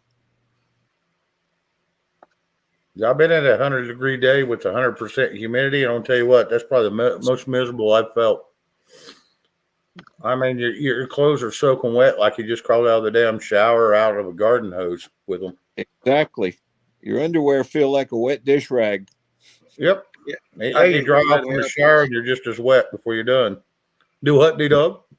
I hate it whenever my underwear feels like a dish rag. Me too. I'd rather not have them. Yeah. Oh. Too much information I'm putting out. No, it's good because people like it. People enjoy it. You know, we all need little gardening tips. All of us do. Even some of us. I'm not no professional by no means. D-Dog's been doing this longer than a lot of people. But here's the thing. I'm sure he'll run across something every once in a while. He'll go, damn, I'm going to have to try that, see if that works. I'm sure he does. Because none of us know it all. We just know what we know. And for what you do, you may become a very good professional at what you do. But if you try something new, there's always a new trick you can learn to get the best yield or what have you, you know. That's what I was saying earlier. You know, I'm receptive to information that I do not know. And I will take it and do the best I can with it. What works, I'll follow. What don't, I'll let it go. That's it. That's all we can do. Like I said, my mom's ex-husband, he used to grow a 1/4 mile by 1/4 mile garden. And they sold the stuff by bushels. Yeah. And people, independents would show up there and buy it. They'd grab basically it was a laundry basket and go out and pick everything they want. You know, whatever. And that would just make sure it's separated so we could weigh it, and you get charged by the bushel. And we did that crap for 18 years. We did that. So, yeah, it was farming. Do what? We called that truck farming, truck patches. Yep. That's the kind of, heritage that I came from. Yeah, this is all, we had a tractor that plowed up, and when it went to planting, once we started planting and watering, all irrigation water, we did everything by hand. We hand-picked everything. We sold a lot to the stores. We still can. I mean, here in our little grocery store, we can still sell fresh, especially if you got like green beans, fresh green beans. Grocery stores cannot get enough fresh green beans that don't mold on them. So if you got fresh, oh, they'll pay you dearly. Snap peas, different types of jalapenos or cherry peppers. Those really little skinny red hot bastards. Yeah. I used to eat right off the vine. Yeah. Well, I used to do a lot of the pepper, Thai chili peppers. Yeah. I mean, them things would about 5 inches long and light you up. Joseph Greenwich has a question for you, D-Dog. Does the stick wrapped with copper wire work? Okay, work for what? They say if you put it around your plants, it's supposed to help with some of the ionization and shit and some of the growth patterns it has. And the last I've seen, I don't know. It's supposed to make your plant grow healthier and stronger. Never heard that one. Yep. I believe all my plants are fine. Yeah, I'm not going to take my system and fuck it up by trying something new, something like that. If it works, great. If it doesn't, I guess I won't figure it out. But a 4 foot by 50 foot garden bed is 1 pound of beans. Wow. Yeah. And I got 6 pounds over there getting ready to be put in the next couple days. That's a big garden. So that's just that's about half of the dried beans. Yeah, you got the upper garden and the lower garden, don't you? Two different properties. Well, the lower garden is basically the house garden that we eat out of. Okay. And everything's got, frost tunnels and, everything else on them right now. And everything in the other ones is stuff you trade for other goods? Yeah, it's for trade. It's for the rest of the family and everything else. Sweet. Yep. That's what I try. Yeah, he said here the other night, he knows I like beets. He pulls out a jar of beets, eats a whole damn thing right in front of me. He had a 1.5 quart or some shit. Eat the whole damn just thing. a pint. Whatever. There's a lot of damn beets, and he eat every one of them right in front of me. There you go. And I enjoyed it. See? Yeah. He's just not right. He's just not right. You just can't beat the beats. They're So, good for Shane, you. are you going to be a dick about it? You was. Why can't I? You did it on purpose. We was talking about beets and how I loved them, and he went and grabbed the damn jar and just popped them up and started. Oh, here he goes again, and he just starts eating the damn things. They are not hard to. They are not hard to grow. I found. I have a little bit of trouble here in Oklahoma with the pan-nettle. I have a little bit of trouble with them.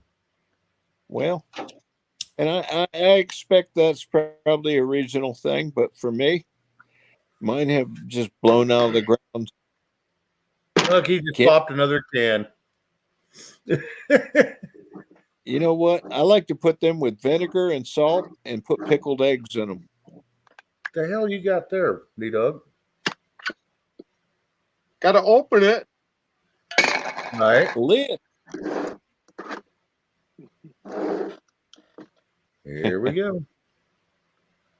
I love me some beets. Hurt, Shane. It's going to hurt you, Shane. I know it. He does that crap on purpose. I mean, I know he does. Well, And I just want to tell you that I can be a bigger dickhead than you. No, I know it. When I was growing up as a kid, you couldn't get me to touch a damn beet because every time my mom would go processing them and stuff, her hands would be purple for a week because she'd never wear gloves or anything. I eat that damn thing. Look what it did to your hands. What's it going to do to my insides? Now I started eating pickled beets, and I'm going to tell you what, son, I can't get enough of them. That's me. We put up beets. We pickle eggs in them. Give them 2 weeks in that beet and vinegar and other spices. Yep. I'm talking. They say the best pickled egg is 26 days. Well, I give them 2 weeks. And it's hard for me to make that 2 week mark. Yeah, I know. Yeah, I've seen a lot of people say 14 days, but I found on the pickled egg, yeah, you get more flavor of the pickling in the egg at 26. Yeah. When it comes all the way through the white to the yolk, yep, and it turns like a grayish color because of the pickling, yep, that's when I hit them. I want to tell you what, and that yellow, when it starts turning colors, that thing is so dry in the middle, it will suck that up like a freight train. Yeah, but they go together so good. Put them in salad. My God. We quarter them and put them in salad, and oh yeah. I mean, we eat our fair share of them. I think beets are really good for you. Mm-hmm. They call them superfood. If you eat beets with cinnamon in them, that actually lowers your blood pressure. Yep. Really, yep. I got to try that. Does it give them flavor at all? No. Most of the stuff that I pickle as far as beets and stuff like that and pickles, I put cinnamon in it. Okay. Yeah, and see, I know a few people can't eat cinnamon; they're allergic to it. That's my dog. They're not eating out of my pantry. Yeah, it saves my food. Can't beat it. Can't beat it. Eat it. And key of phrase from D-Dog, just swallow. Yeah, just swallow. Yeah, that's the bird that has no babies. Yeah, that's right. Yeah. First time I heard you say that on there. Yep, and Keno just dropped these guys. Azure. Okay. Keno did? Keno just dropped their website. Azerostandard.com. Okay. Yep. Well, this is good information for the viewers. Those that are into it. Those that are into it and want to get it, I mean, fine-tuned. That's what I'm looking for. I want to get maximum productivity and good taste. And, not anything like what you get from a grocery store. I don't know what pretty much grocery store. I don't know what grocery store produce tastes like. It's sad. Oh, I'm gonna tell you what. There's a lot of stuff anymore that don't even taste like the real food, or you can smell like it when you're cooking it. No, it ain't right. Nope. They pick it green, process it, expose it to different things to make it look appealing, but it doesn't even resemble homegrown. Mm-hmm. Nope, you are correct. I'll tell you what, when I was younger and somewhat clean cut and a short trimmed up beard, if I talked about canning, gardening, or the Constitution, nobody would listen. Now that I look like a crazy old man that came out of the woods, they want to hear everything I got to say. Yep. There you go. That's You just talked to the wrong damn people. So it was. No, I think it's the alignment of perspectives of people. Mm-hmm. What's this crazy guy got to say? And you know what? They open themselves up to information. Yeah, like today I hung out with my brother-in-law for a little while.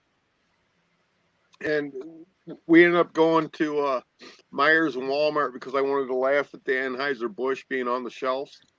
Right. And he couldn't believe how many people came up to me and says, "Hey, you're the Constitution guy. I got a question, blah, blah, blah, blah, blah." And I just rattle it off and I quote the Constitution and everything else. And he's like, "You really do know this shit." Hello, what rock you been under? Yeah, what rock you been under? Yeah. Only been teaching it for 25 years and you're just not going to listen? Huh. Yep.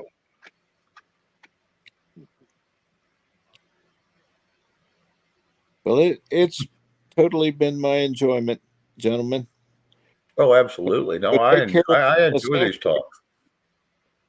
I got to take care of some necessities, mix me another, and do some bodily function. And I thank you all.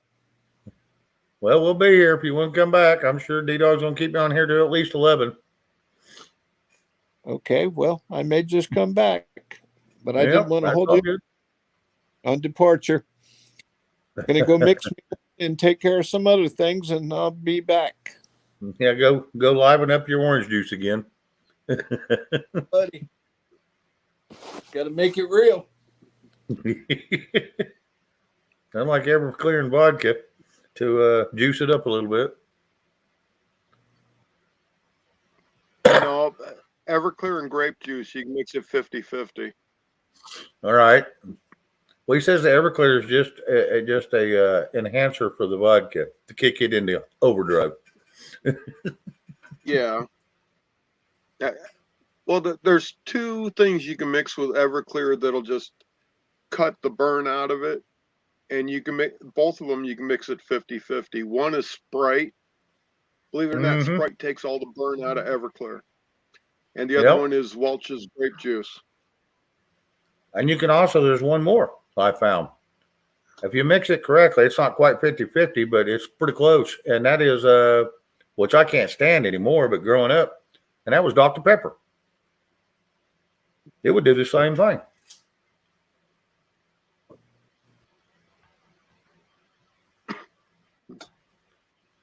Yep. It was. Yeah, I used to drink a lot of orange juice and Everclear and orange juice and Dr. Pepper back growing up when I was 16, 17, 18. But I had to get away from that because me and it become too good of running buddies. Yeah. Yeah. My oldest younger daughter, she had a Red Bull. And she popped it open and stuff. She's drinking. I go, "God, how can you drink that shit?" And she goes, "What?" Shit. I said, "You don't have any Jaeger in it. How can you stand it?" Oh, you know, Jaeger bombs. Oh yeah, I can't do Jaeger. Once I learned it was fermented with deer piss, and it says it right on the bottle. I put it down. Yeah. I wonder where it got that bitter taste from, and I know now. And I never liked Red Bull anyway. I had a buddy that drank that shit right out of the can. No. I have never done Monster drinks or any of them energy drinks. I took one of those little Oh, it's a little red bottle. It gives you a shot of energy, 5-hour energy drink or some shit. One time I took half a bottle and just drank half and set it on the cabinet when I was living in my camper. That damn thing eats that plastic bottle on my cabinet. Once that air hit it, it come alive and it eat that. And I'm going, I ain't pouring no more of that crap in my gullet. Yeah, and they say your stomach acid's 10 times more potent than that and Monsters and Red Bull, but why in the hell I'd do it? I ain't drinking that crap. Yeah, it's just nasty anyway. Oh So, my God. Conservative cowboy, do you work for somebody? Or are you self-employed? That has a lot to do with what form you need. The cat, you lost your lid somewhere on the way back. I did. I'm letting the radiated heat come out. Yeah, let that shit come out. Yep. So you're airing out the solar panel? Which went over voltage today. You're killing me, dog.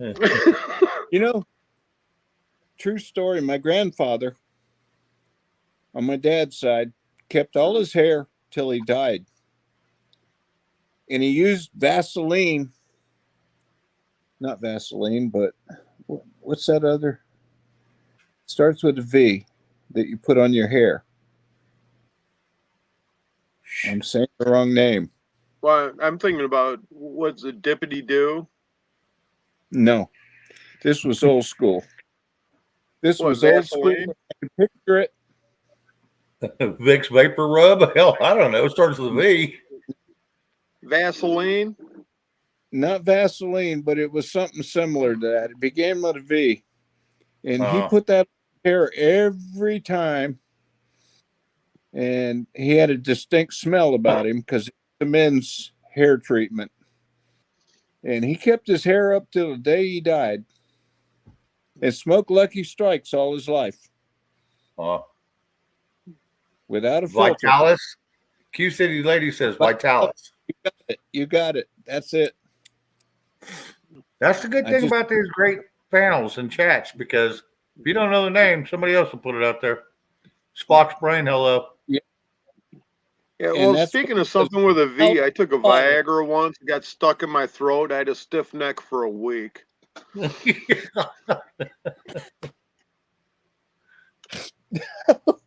out his damn nose.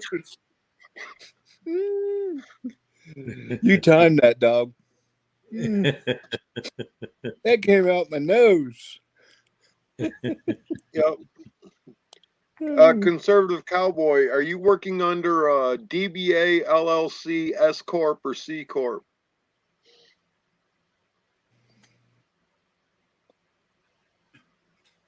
He's gonna go, what? Well, he's self-employed, so he's going to know one of those four. I've been self-employed since I was 19. I never heard of them until you told me about them.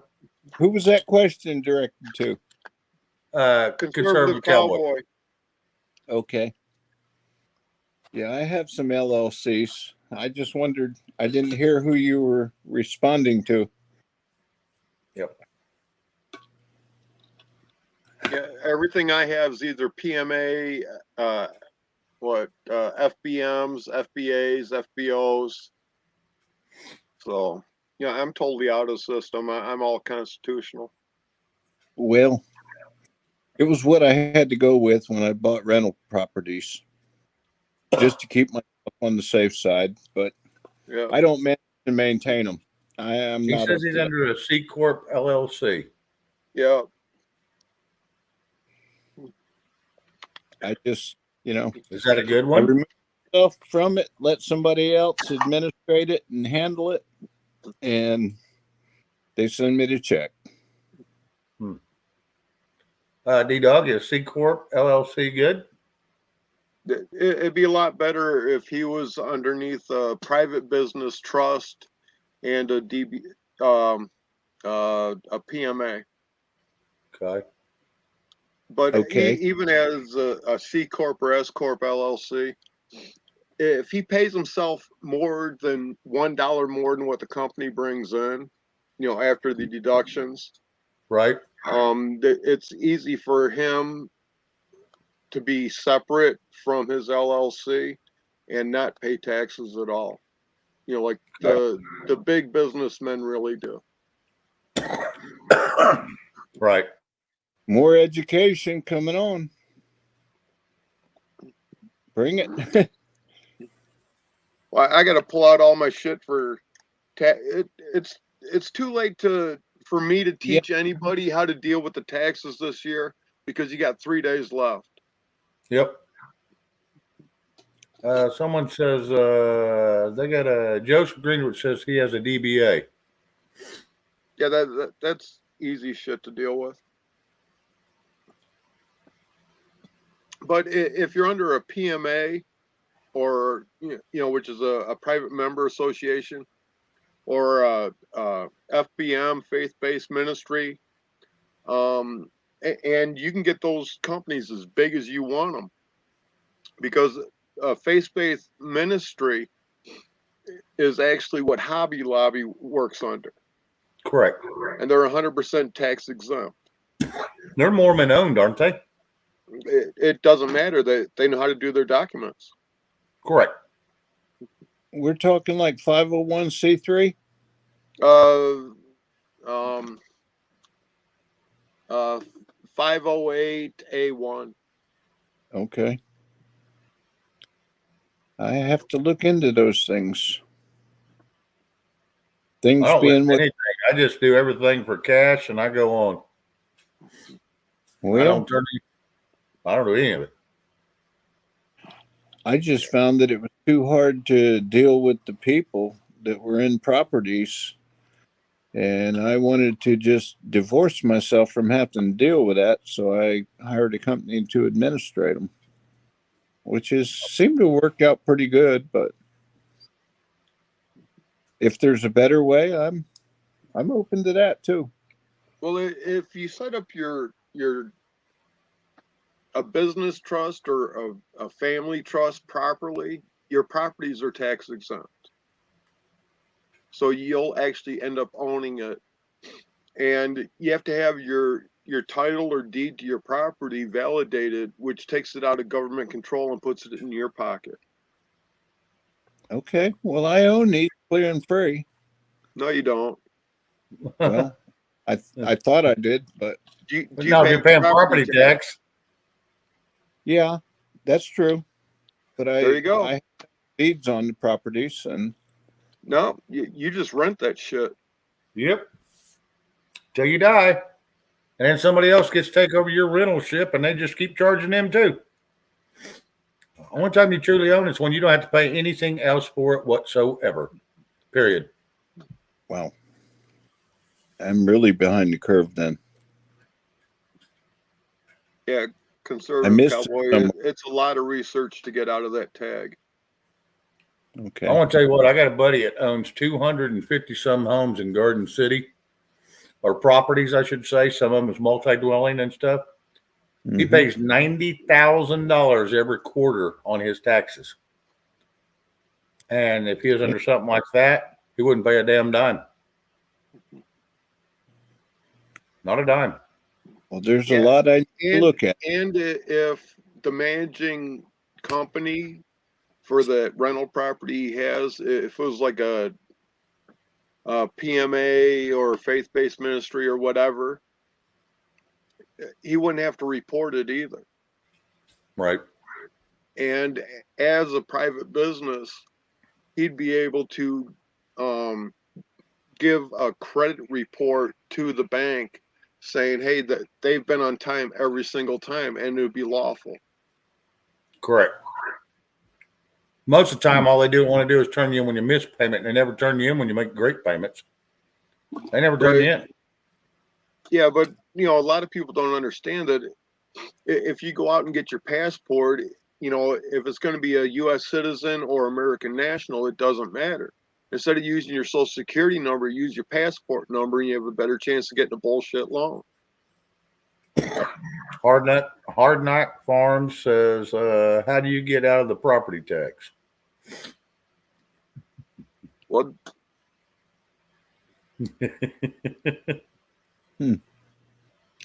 I'm looking at the screen.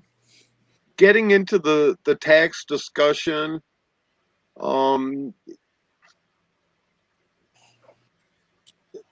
to do it right and to do it justice, and so that you know the truth. Property tax would probably be a 30 to 40 hour seminar. A business tax would probably be 20 to 30 hour seminar, and your private income tax would probably be a 10-hour seminar. It's not that do. Nope. Nope. Yeah, it's but not after that- the first hour, you've already heard everything that you've never ever heard before, and your mind's shutting down and you're drooling on yourself because it's just all new shit. Right. I've been through those mental marathons. I am Trying too. to get licensed as and certified as a marine chemist, shipyard competent person, industrial hygienist. All three of the above are equal in the shipyard, except for shipyard competent person takes direct from the marine chemist. He has to go by his written advisements. But we all perform the same functions, just for different entities. Yeah. You know, you go and Well, okay, Hardknack Farms, what they're doing is criminal. There's no thinking about it. Right. But you have to have the knowledge and the research that what you are saying becomes a truth instead of just thinking about it. And the research I've done and everything else, I have my truth. And the research that you may, do in your journey, every step is going to be your truth. And my truth and your truth will never be the same. Correct. Only thing is, you just got to have a better truth than what they're trying to spit out. They call law. Well, the only way you're guilty of anything is intent. Right. If you have the intention of going on this journey to defraud the government, then until you figure out why it's not defrauding the government, you're still breaking the law. Well, that's what they throw at you anyway, because they don't want you to find the truth. They want to scare you into paying taxes. So until you get there, do not present it until you know your shit. Right. And that's just the whole bottom line. Never go out there half cocked, because the first thing you're going to do is get yourself thrown in jail. Or worse. Yep. I'll tell you what, the terrorist list really sucks, but it's easy to get off of if you know what documents to fill out. You act like you might be speaking from experience. Yeah. This year's fucked up. I've had to do this shit, deal with it twice so far this year. Wow. Yeah, only 3 times last year. So I think we're going to hit a 6-pack this year.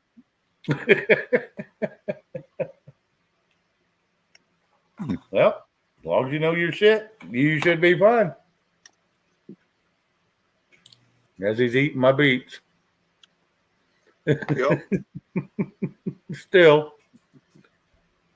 That last time he did it, you could tell he was hungry. He hadn't ate yet, because that boy sat down and ate that whole damn quart in just a matter of just a couple minutes.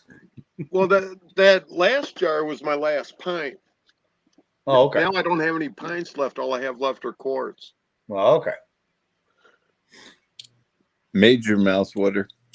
And You're it's being yummy. nice, Dane. Yeah. If he can aggravate me, he does it. It don't matter what it is. But hey, old McDonald finally found E-I-E-I-O instead of E-E-E-E-O. Yeah, but the baby shark's still swimming. Oh my God. And the wheels on the bus still go round and round, bouncing up and down. Yeah, son. Well, Well, are you maybe- getting going on a bear hunt yet? No. Me? No. Where's No. bear season?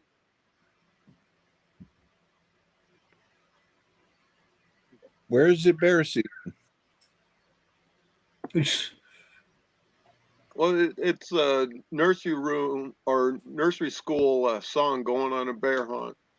No, I haven't heard that one Yet. Yeah, Completely yeah. lost me. And I hope like hell I never get to that one. Probably painful. Yeah, my grandbaby sings it to me all the time. Do you sing along with her? Oh yeah, hell yeah.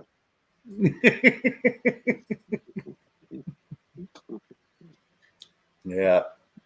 Yeah, so I made a point of teaching her Menominee, and she went into school, and Doesn't that school really says, stand for annoying my mom? no, at school they say we don't sing that nonsense here.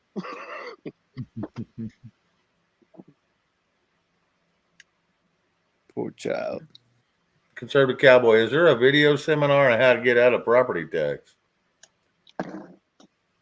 No, D-Dog hadn't one put one on yet.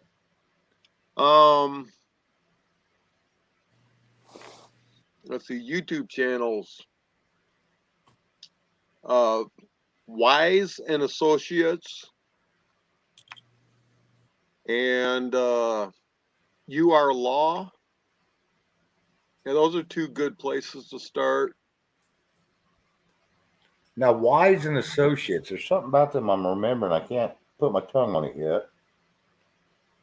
I remember watching them quite a bit there for a while, 3-4 years ago. Yeah, but you see that they break it down step by step and every little aspect of it. Correct. Yep. Now, if you want to listen to a crazy sovereign citizen, Sovereign Living is a good one. But I'll guarantee he'll end your ass in prison.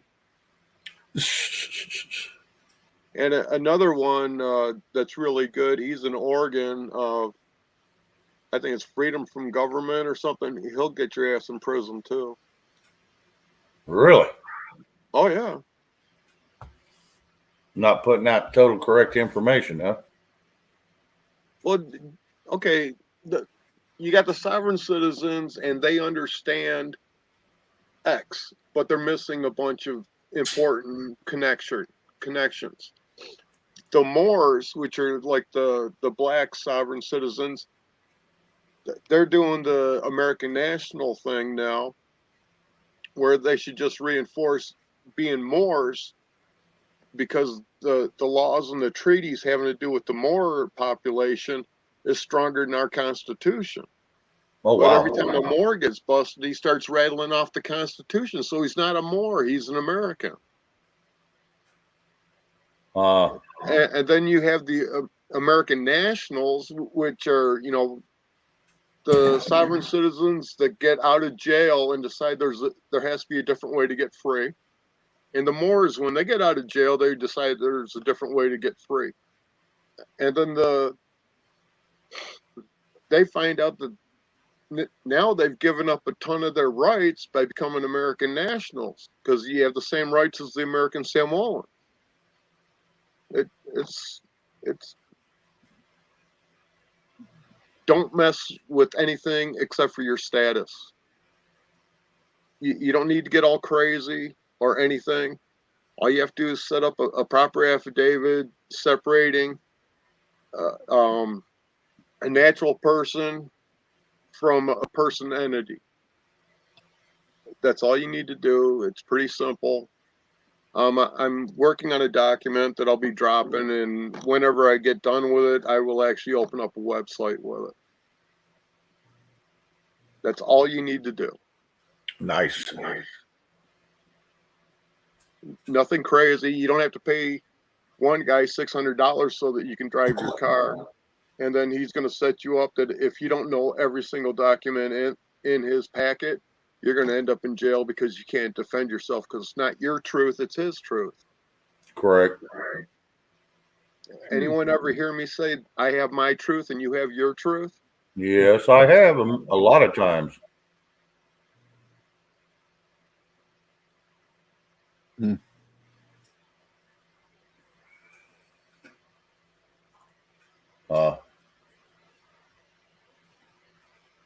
Yeah, I would. I'd pay for some of them seminars. That's for sure. To the right people. It'd have to be the right person. You think Wise and Associates would be pretty good, huh? Okay. Now, UR Law, Wise Associates are good places to start. Now, all the documents that they talk about, read them. Okay. Like I tell everyone, Madison versus Marbury. It's 9 fucking pages. Read it. It'll help you 10 times more than anything else. You can defend anything in court, especially at the county level, with that one verdict. It's simple. Madison versus Murdoch. I remember some of them cases were even about driving. No, the Marbury versus Murdoch or whatever. It's the one where the judges didn't get seated because the new president came in. It was during lame duck and blah blah blah blah blah blah. Okay. That one's great.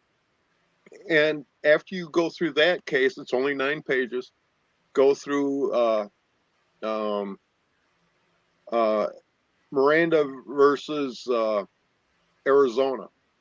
That's where you get your Miranda rights. But there's more important shit in there than the Miranda rights. Miranda rights are irrelevant compared to what else is in it. Okay.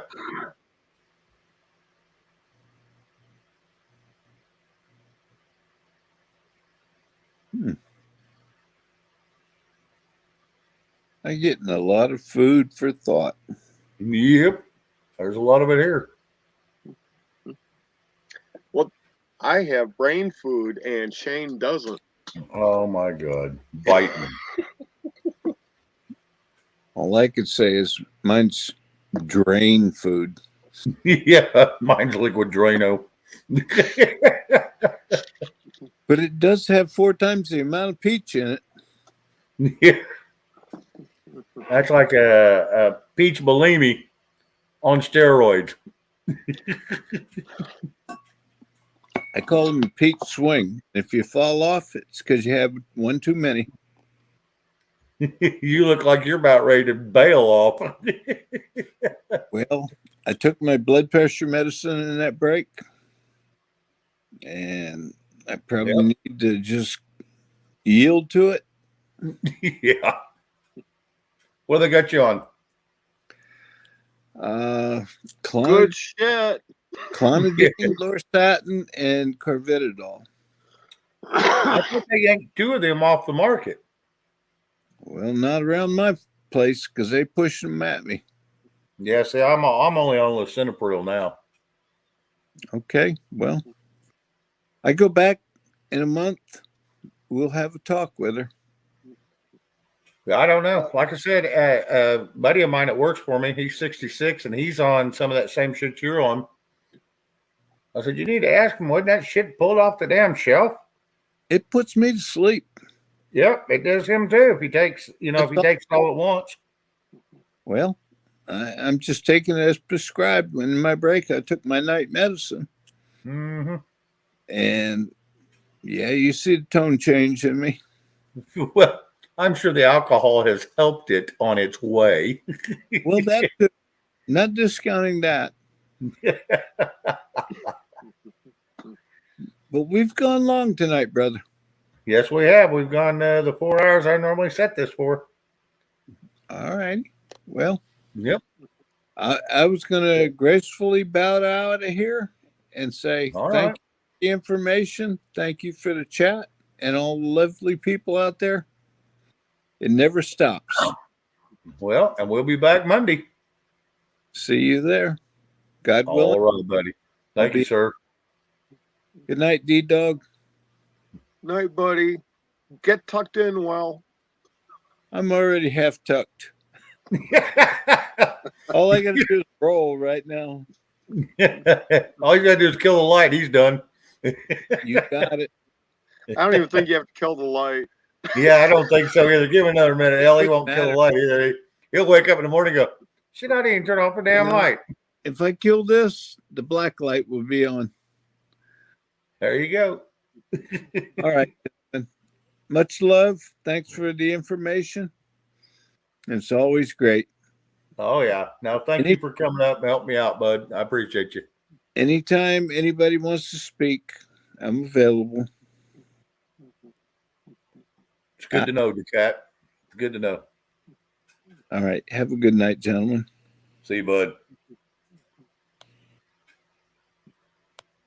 Yeah, Hardnack.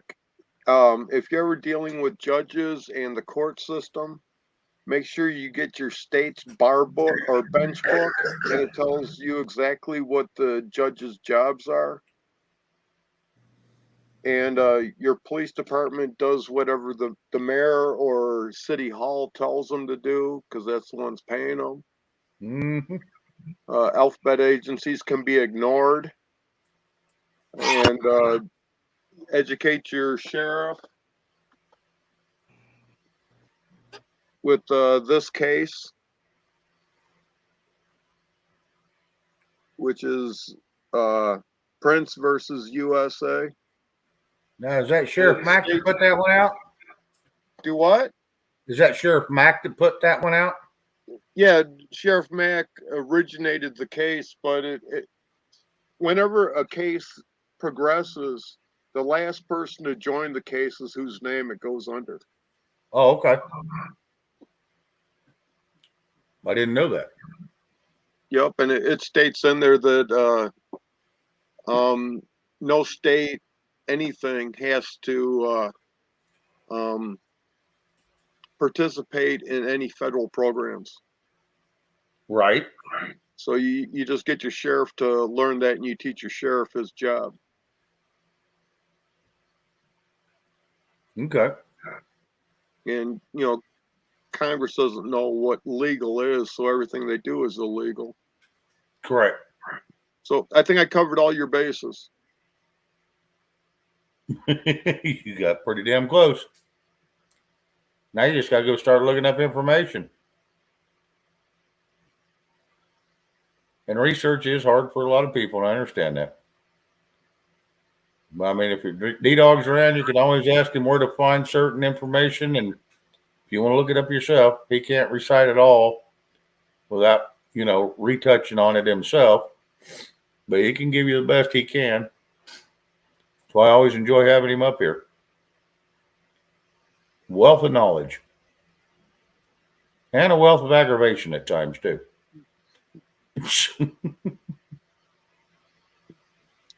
Yeah, and if you take your utility bills and do something really weird, flip them over and read them, you're going to find out that it's easier to pay the bill than to write them a check.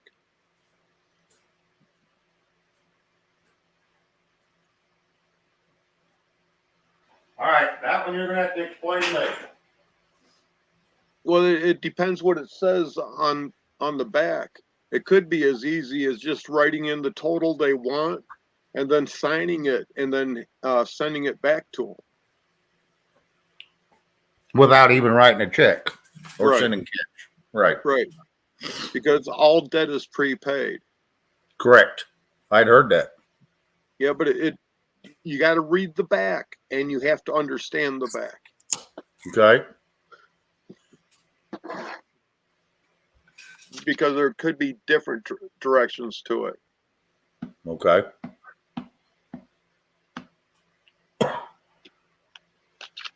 So you're using what they supposedly call stickman name that automatically pays the bill off.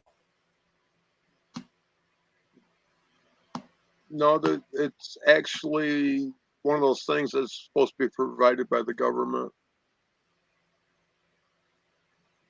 And there's enough early documentation on it. Okay. Okay. I have to dig a little deeper in that because I have heard about that before, but I never knew how to kind of do that. Yeah, straw man, stick man, whatever, it don't matter. Yeah, and How many people know where that term actually originated from and what year it was? Yeah, see, I don't. That was one of the first things I got into when I started digging 8 years ago, was a straw man and all that crap. Your The, birth the Social straw Security. man term originated, okay, from the Vatican in a way. It's called the Quail Trust, or the claimed ownership of all everybody in the world. Right. And then in 1666, Great Britain, same thing. The same trust, and anyone in the empire of Great Britain belongs to them. You know, their body. And that's basically the same thing as the Social Security system. Right.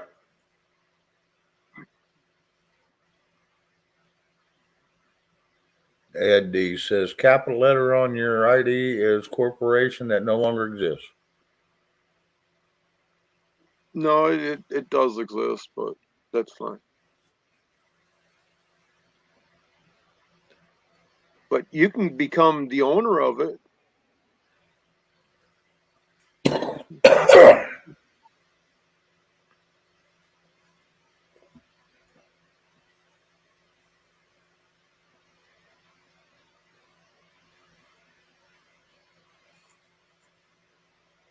Do what?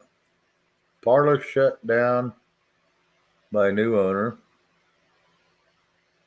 A Twitter clone for conservatives is not a viable business. Huh.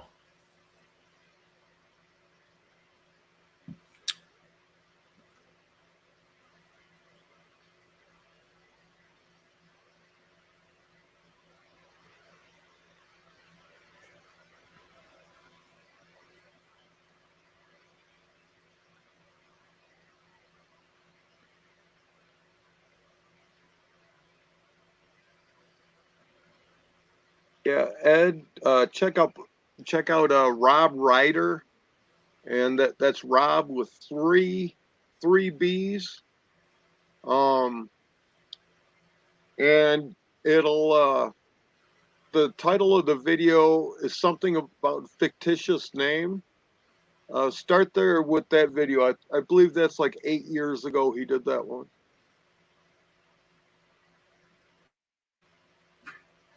So you can actually own ownership for capital letter. Okay. One document. You can actually go and copyright your all caps name. So if anyone uses it, you can go after them for copyright infringement, which pays well. I can actually show you. So, and to get your IDs changed to upper and lower case, all you have to do is go to probate court and show them the need, because there's two separate entities. If you own your fictitious name in all cap letters, then they have to grant you as man, which means human, not male, your upper and lower case name. Your true name. Yeah, your given name. Yep. Okay. Well, D-Dog, as bad as it sounds, I think I'm going to have to bail off of here for the night. Let you finish up your beets, and wish I had some so I could eat them with you, but oh well. Oh well. It is what it is. Maybe this year I'll have that problem fixed. I just have a hard time growing them out here. I hate buying them from the store because I can't find anything that says organic on them. And all the pickle beets, you know, they're damn sure if you get them from a grocery store, they're damn sure not organic. Because then once they're pickled, now they're no longer organic. So they don't have to tell you the rest of the story.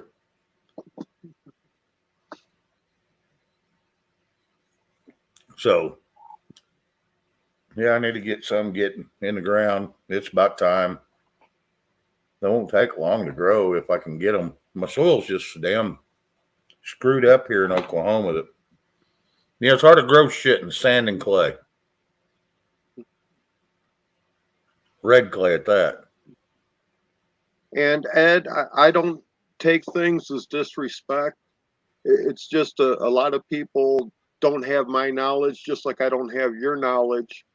And like I tell people, your truth is not my truth, and my truth is not your truth. Correct. So I'm not going to say that something that you're doing is wrong if you believe that it's true.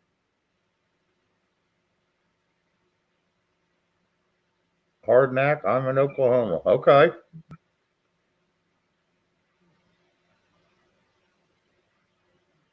Oklahoma, only steers and queers come from Oklahoma. Oh, bullshit. Now you're getting out of line. Yeah, you sure sound real tough in tights there, Shane. No, I'm not in tight, so hell with you. So it's time to blow this thing up? Yep, it's time to blow this thing out and call it a night. Okay, if you don't know your rights, you're being cornholed. That is no doubt. No doubt. Ladies and gentlemen, thank you once again for another great evening. Wasn't for y'all, I would not have a show.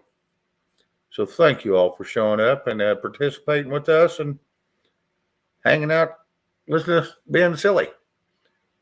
Been a great evening. Thank y'all. Yes, I was enjoying it too, but we'll be back here Monday. Maybe we can get D-Dog back up here with us and we can continue the conversation then. Monday night, 7 o'clock Central. 8 o'clock Eastern, which is the only time zone that matters. To him. I do shit an hour before you do. Well, yeah, but you sleep an hour after I do too. No, probably more than that. I don't get out of bed till 10. I don't either anymore. But hell, I don't go to bed till 3 o'clock in the morning. I don't go to bed till 6. Damn. Yeah, I tried that the other day. That didn't work so well for me. Well, you're I got still up at rattling 10:30. on, and you wanted to close this down. Do what? You're rattling on, and you wanted to close this down. Good night, ladies and gentlemen. We're out. Getting him out of here. See y'all. See you Monday.